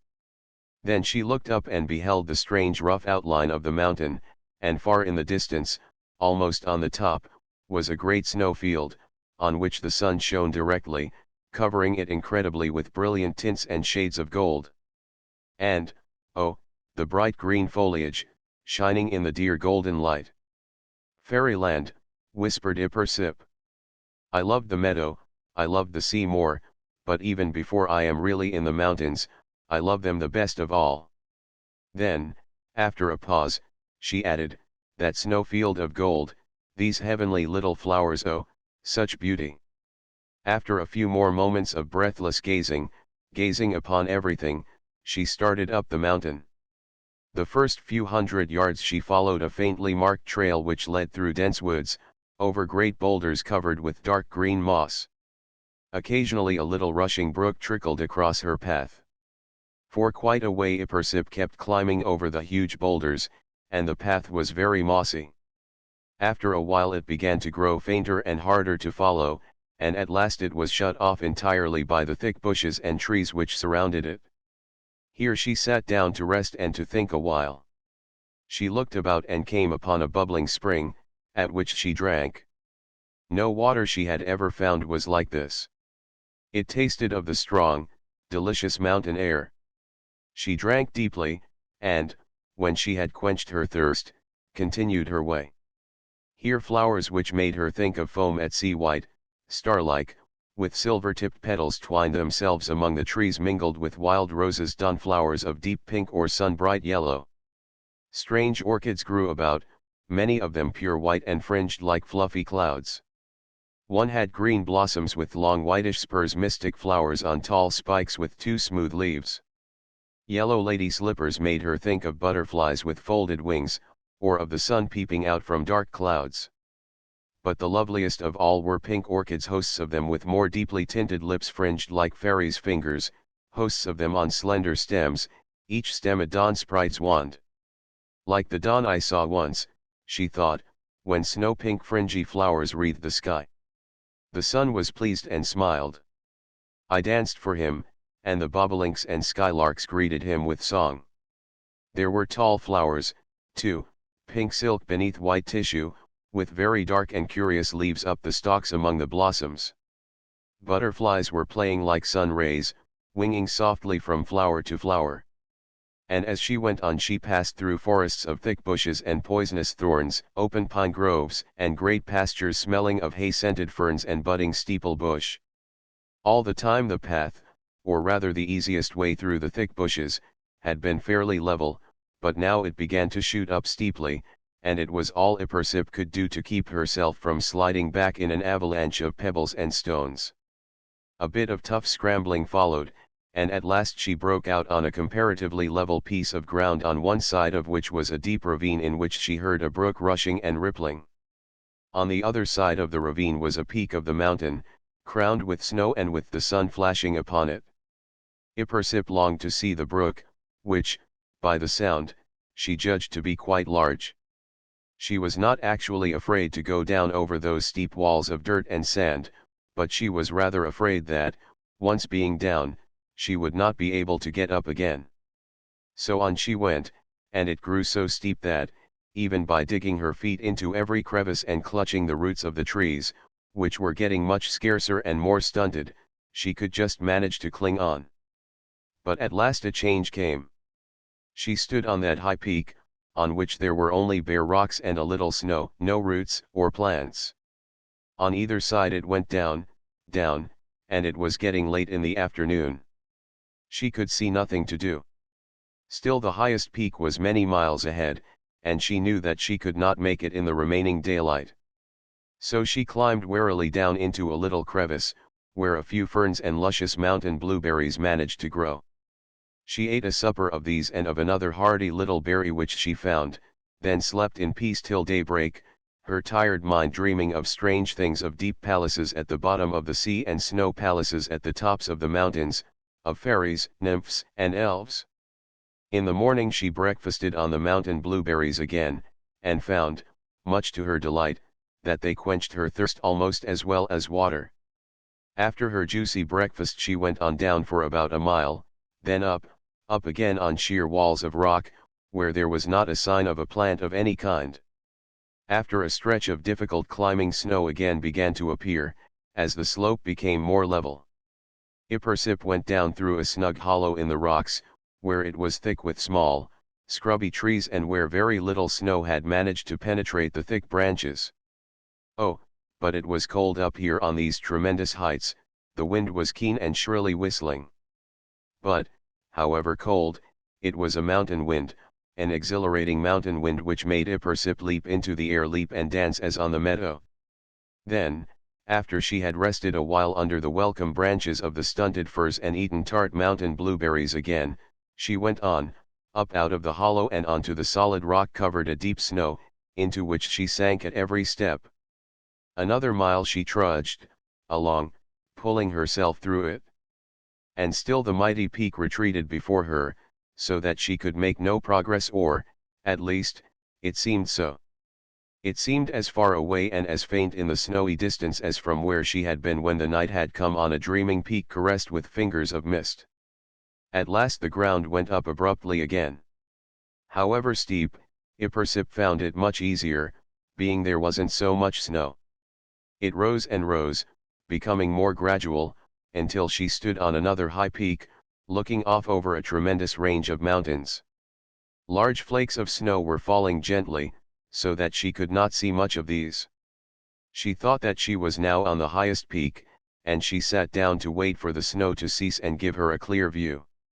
After a time it did, and then, and not until then, she saw another peak, the true summit of the mountain, going up, up, and up on the other side of a deep valley into which she would have to descend.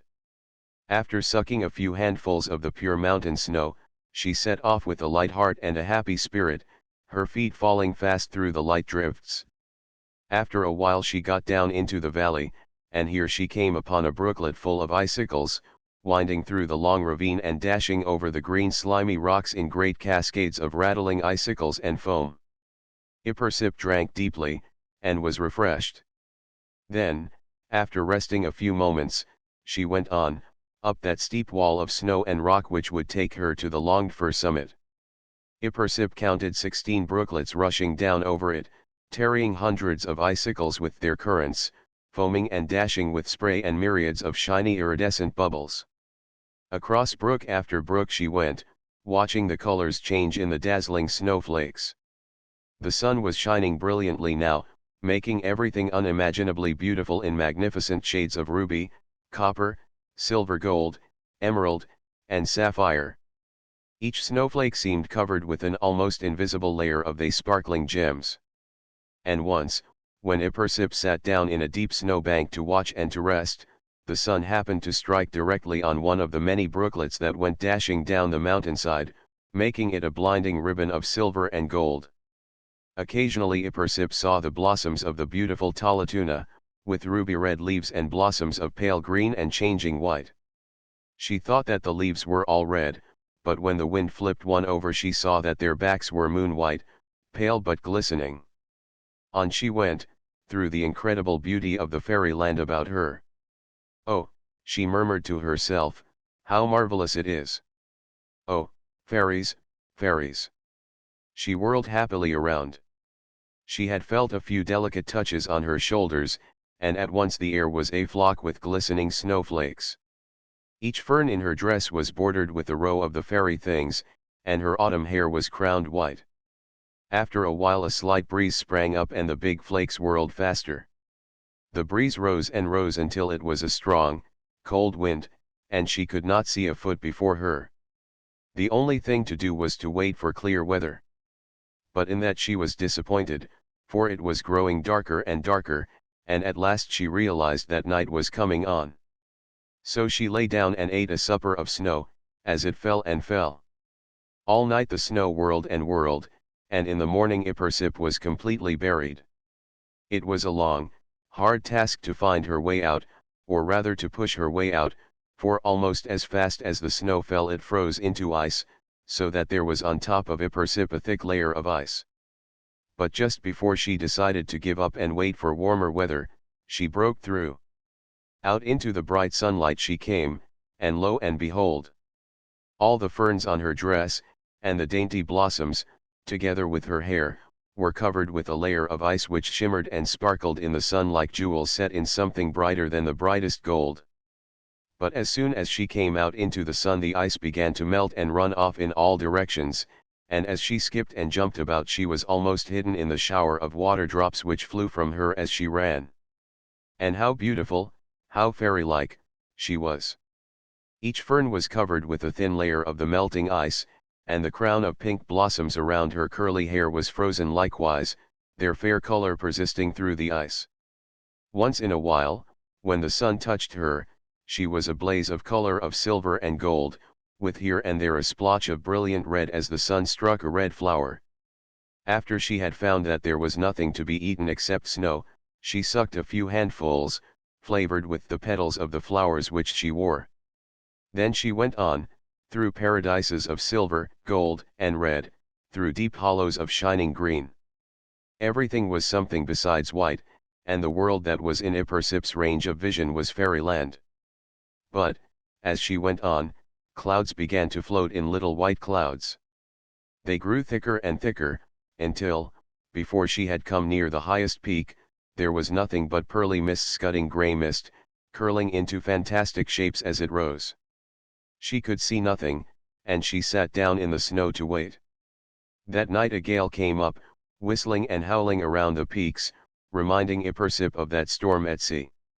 What an awesome sound it made! It sleeted, too, and when she awoke the next morning the snow was covered with a crust. The mist had partly cleared, and she pushed on again. She went through icy hollows and up on shimmering peaks, until, finally, she saw near her that long-sought summit, and, with a shout of joy, she dashed up. Fast she went, but when she really reached it at last, the mist had closed in again, the wind was up, and it was sleeting furiously. It was only through a break in the mist that she had made the summit at all. The next morning it was still misty, but not nearly so thick. There was even a faint purple glow over on the eastern horizon where the sun was rising. Occasionally the mist would break open above, and she would see glimpses of blue sky, the deep, deep blue of that day in the meadow with fluoris. And lying all around on the boulders were frost feathers. When Ipersip first saw them she thought that she was dreaming. But no, they were really there, delicate ferns and feathers with scalloped edges, ferns and feathers of frost. "Oh, mountain fairies have left them here," she said quietly. Some were as long as her forearm, and others tiny, oh, so tiny. Some were almost round like the inner feathers of a bird, and others long and narrow like the outer plumes. Down in a hollow were some stunted firs, laden with snow and covered with those fronds of ivory chiseled by wind sprites, lovelier than anything Ipersip had ever seen, lovelier than anything ever made by nature. No, nature could never have carved them, Ipersip thought. The fairies. Once she found a hollowed rock entirely lined with them, like a fairy's crystal palace with strange shadowy recesses. They crowded everywhere they could find room, and sometimes, when there was no other place, rippled on the snow. They overlapped on the rocks, and hung from windward crags, pointing into the wind. And behold! Ipersip's dress and her head were covered with small ones, like a diadem of fairy crown and fairy ornaments. Moving gently, so as not to disturb them from where they rested, she wandered from one cluster to another, looking carefully at each one, noting each special pattern, each magic tracery. All day she followed the winding rabbit trails amid the feathery firs. The sun, too, had been pushing out. Now the mist opened in one direction, and Ipersip caught a fleeting glimpse of snowy peaks, but it closed again.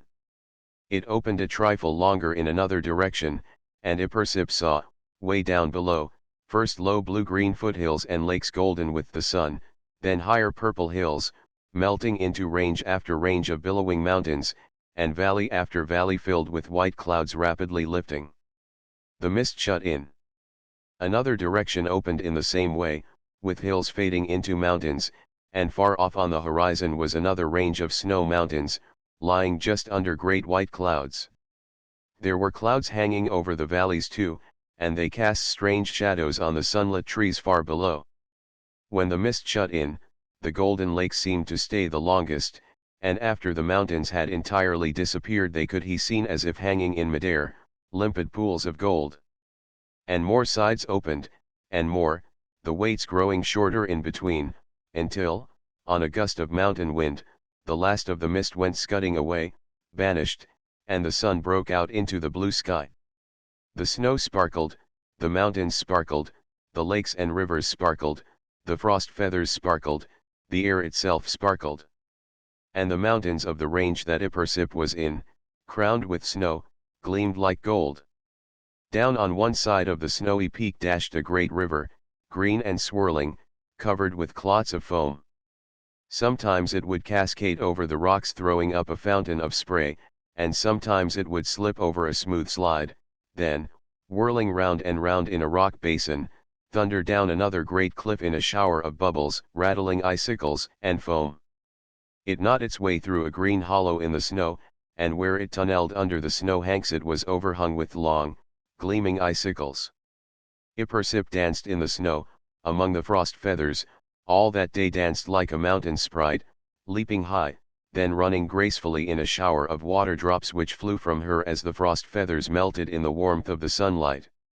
She danced down to the river and played there a while, played with the white foam. At sunset she was again at the peak of her mountain, the sky flushed with magic, a great cloud in the west became a brilliantly fringed with gold and red gold, the east was all submerged in a lilac sea, and a delicate laciness of pink trailed across the zenith. Sunset fairies alighted on the snow peaks. They were fiery for a moment, and all the great snowfields were flaming. Then the color faded to pink on the summits. But in the sky nature still flung about her colors wildly. Fire was in the zenith, the long bank of clouds was vividly fringed with red gold, and there to the south it changed to caverns of shadowed pink and strange violet. Seas and bays and cloud islands formed out of it, seas of a strange greenish rose. Then one thrill and flame of gold spread about the whole earth. The snow at her feet was shadowy gold, and a pathway of it danced upon the airway to the horizon. It played upon each frost feather. The eastern mountains were flushed with this soft gold. And then, dizzy with the color and the beauty, Ipersip fell asleep, her fingers clutching the rosy snow. The next morning the frost feathers had almost disappeared underneath a new snowfall. The air was full of its fresh scent, as it came down gently in tremendous flakes. Here and there Ipersip saw one of the lovely blossoms of the talatuna, with those same ruby-red leaves. How beautiful they were, growing in great clusters, just peeping through the snow. Once in a while a pale cream-colored mountain moth would flit before her. Occasional gusts brought swarms of tiny bottle-green, white-winged snow beetles, and the air was abuzz with them. Sometimes a blue or white insect like a firefly would hover past, a strange red light gleaming about its transparent body. On and on Ipersip explored, seeing nothing but the wonderland about her, the fairy palaces of snow, the fluttering, hovering insects, and the beautiful mountain flowers.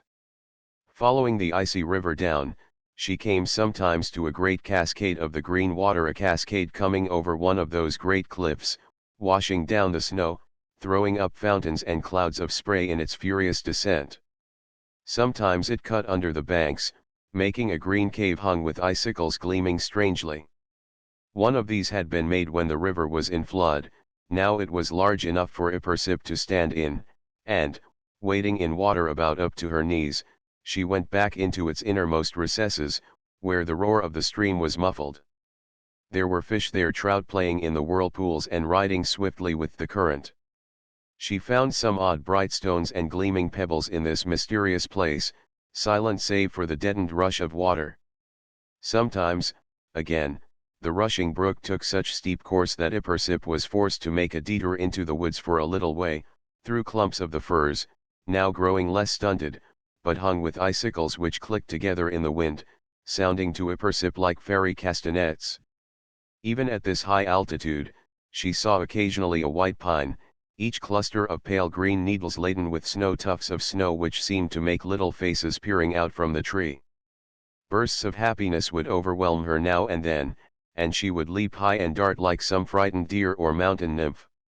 Once she found beautiful little violet-shaped pink flowers with bowed heads and feathery leaves, snow pinks blooming there, thrusting their buds from the snow itself. She tucked a spray of them into her dress of fluttering ferns. And then she would return to the river and follow it again. When the moon came, dappling the foamy water with silver, she watched it as it dipped down its forehead in the stream and touched the tree tops with magic. Then she would go on again through the moonlit night. Once she came to a place where the brook separated, and she had a difficulty choosing which branch to follow. And when the russet dawn reappeared, tipping Thai mountains with apple blossom and fire, she had followed it to its goal in the very meadow from where she had started, a pool hitherto unseen by her. About 100 feet across it was, beached with clean white pebbles. In it bloomed water lilies, fragrant and white, with centers of gold, strange red flowers, too, she saw on the bottom, growing between the pebbles. Dragonflies with crackling wings swept over it in circles. She saw, too, a shoal of tiny fishes of a brownish color, striped with yellow. They would suddenly dart forward as if something had frightened them, and then poise themselves stock still, mimicking so many sticks in the shadows of the abundant lily pads. She was wading about in the pool when suddenly, where there had been ground for her foot to rest on, nothing was there. The bottom of the pool under her foot had slid forward and collapsed. Suddenly clug glug, chugarum, glug, reached her, as a big bullfrog's nose appeared by the side of a lily pad. A second later the frog diked up on the lily pad and stared at Ippersip with his goggly eaves. She burst out laughing, he looked so ridiculous staring at her like that. She stayed in the meadow, playing gaily among ti leaves and flowers. Butterflies of all the colors of the rainbow swept over it in great flocks. Flowers bloomed so thickly that there was hardly any grass, white ones with waxen petals, striped and bordered with heavy golden bands, red ones with centers of dark green gold, great blossoms of pink and purple, whose petals fluttered about in the breeze like butterflies. One morning she was awakened early by peep, peep, twitteritter yee, twit chirup, twitter yee, twit. She looked up and saw a great flock of snow-white birds with long narrow wings. They were flying northward. The flock was much more gigantic than Ippersip had supposed, for it kept on until she began to think that it was going round and round. But no, after 10 or 15 minutes the sky cleared, and she heard faintly in the distance, twitteritter yee poor sip, eep, eep, chirup. Day after day she danced here, playing, as on the first meadow, the butterflies, flowers, and swallows. And now, as she danced, she seemed to float through the air, her feet almost motionless. Sometimes she would leap high and come down, float down quite slowly. She seemed to have no weight at all, and a breeze would almost lift her off the ground and hold her up in the air. Indeed, when she ran with the wind behind her she would be blown along, blown like a leaf just above the flowers. One day she was dancing there, dancing and leaping in the long grass, amid the blossoms. Butterflies drifted over the sunny field, butterflies of red and yellow, blue and green, black and white, orange and purple. How gracefully they flew, how delicately they alighted on the flowers, how fairy-like they were, hovering for an instant over some blossom, then dipping their wings and starting off again. Ippersip felt as though she were going to be one of them, as though she were so happy that she must fly about with them, sip the honey from the flowers with them. As she was thinking happily she heard a few faint peeps, which became louder as she danced toward a certain part of the field. Then there was a desperate twitter right at her feet, and, looking down, she saw a yellow fledgling hopping towards her. She picked him up carefully and saw that he had broken his left wing. She worked a moment with her hands and pulled the bone into place. Then she made him a comfortable nest of grass and net out to see where he had come from. Looking up, she saw a nest from which a bird was peering about anxiously. Straightway she took the little one from the nest she had made, and climbed the tree with it to its own nest, upon which the mother bird gave a twitter of joy. After doing this Ippersip descended the tree and continued her happy dance with the butterflies until evening. Then they all found shelters under the leaves, and the stars came out, one by one. Presently Ippersip spied a flicker in the meadow, then another and still another, until the fireflies were out in full play. They gathered around Ippersip in one flaming mass, kissing her with their feathery wings. Making her way over to the pool, she saw her reflection, a shimmer of gold. A light darted out toward her from the woods, then another and yet another, until there were hundreds of lights flickering and blinking at her from all corners of the great field, the lights of elves and gnomes, little fairies of the field. And she danced happily among them, danced until the dawn appeared on the horizon, sending away the darkness and making the stars fade into space. It flushed the whole sky with rose, sent arms of it even as far as the west, arms and streamers of color which paled toward their tips. Little white clouds grew pink, too, and the color was reflected on the distant mountain tops. Again the snowfield seemed to become fire, which was soon quenched by the coolness of the snow. As the sun sent its first golden beams above the horizon, the color faded, turned to yellow, and soon entirely disappeared. Then the sky was blue, deep, quivering blue, with the fluffy clouds like pearls in an azure setting. Suddenly Ippersip saw that she was dressed in a flouncy array of spring crocuses and maidenhair ferns. Lovely flowers of pink and yellow were entwined in her hair, and butterflies fluttered around her. She danced happily and leaped high in the air. How free and light she felt in the lovely dress that had been given her.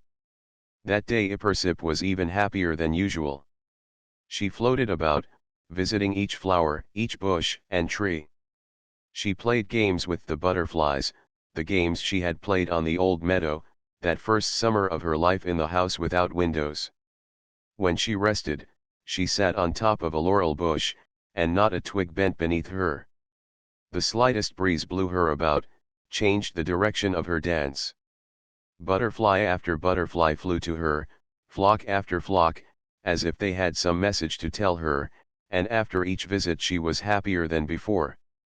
Yes, they were messengers, these happy creatures, messengers who came to whisper her a secret from nature, a secret of the beautiful meadow, a secret from the fairies. And, when the sun again tinged the sky with color, a flock of these butterflies, of purple and gold and green, came swooping and alighted on her head in a circle, the largest in front. Others came in myriads and covered her dress with delicate wing touches. Ippersip held out her arms a moment. A gold and black one alighted on each wrist. And then she rose into the air, and, hovering an instant over a great laurel bush, vanished. She was a fairy, a wood nymph. She would be invisible forever to all mortals, save those few who have minds to believe, eyes to see. To these she is ever present, the spirit of nature, a sprite of the meadow, a naiad of lakes, a nymph of the woods. Colophon. The House Without Windows. Was published in 1927 by Barbara Newhall Follett. This ebook was produced for Standard eBooks by Hendrik Kuyber, and is based on a transcription produced in 2023 by 4. Wiki source, and on digital scans from the Internet Archive. The cover page is adapted from Landscape with Waterfall, a painting completed in 1668 by Jacob van Ruisdael. The cover and title pages feature the League Spartan and Swords Mill Gaudi typefaces created in 2014 and 2009 by the League of Movable Type. This edition was released on April 17, 2024, 9:27 p.m. and is based on Revision 370175C. The first edition of this ebook was released on April 13, 2024, 4:41 p.m.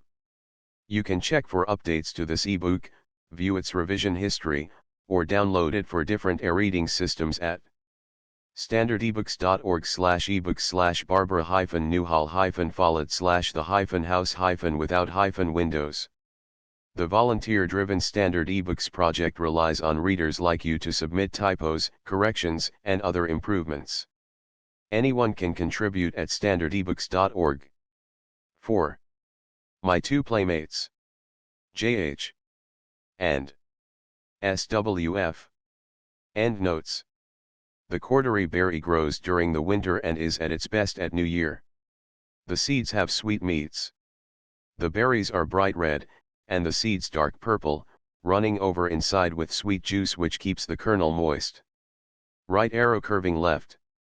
No books meant more to her, between the ages of 6 and 10, than the Three Mulla-Mulgars, A Little Boy Lost, and The Princess and the Goblin. Right arrow curving left. The House Without Windows. And Ippersip's Life There. Imprint. This ebook is the product of many hours of hard work by volunteers for Standard eBooks, and builds on the hard work of other literature lovers made possible by the public domain. This particular ebook is based on a transcription from Wikisource and on digital scans from the Internet Archive. The source text and artwork in this ebook are believed to be in the United States public domain, that is, they are believed to be free of copyright restrictions in the United States. They may still be copyrighted in other countries, so users located outside of the United States must check their local laws before using this ebook. The creators of, and contributors to, this ebook dedicate their contributions to the worldwide public domain via the terms in the CC 01.0 Universal Public Domain Dedication.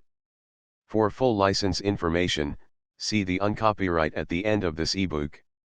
Standard eBooks is a volunteer-driven project that produces ebook editions of public domain literature using modern typography, technology, and editorial standards, and distributes them free of cost.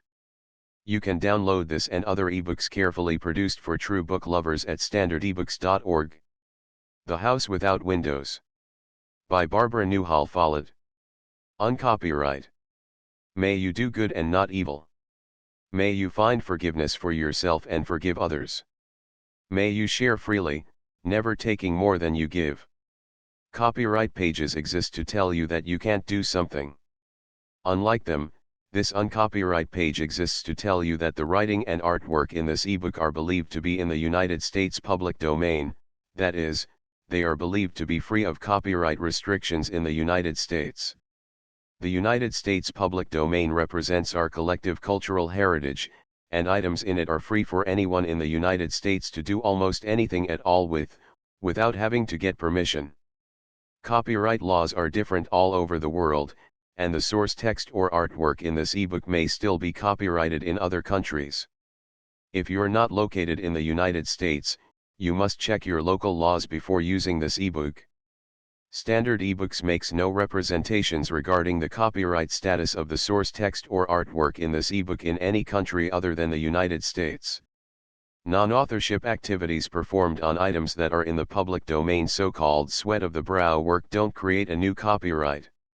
That means that nobody can claim a new copyright on an item that is in the public domain for, among other things, work like digitization, markup, or typography.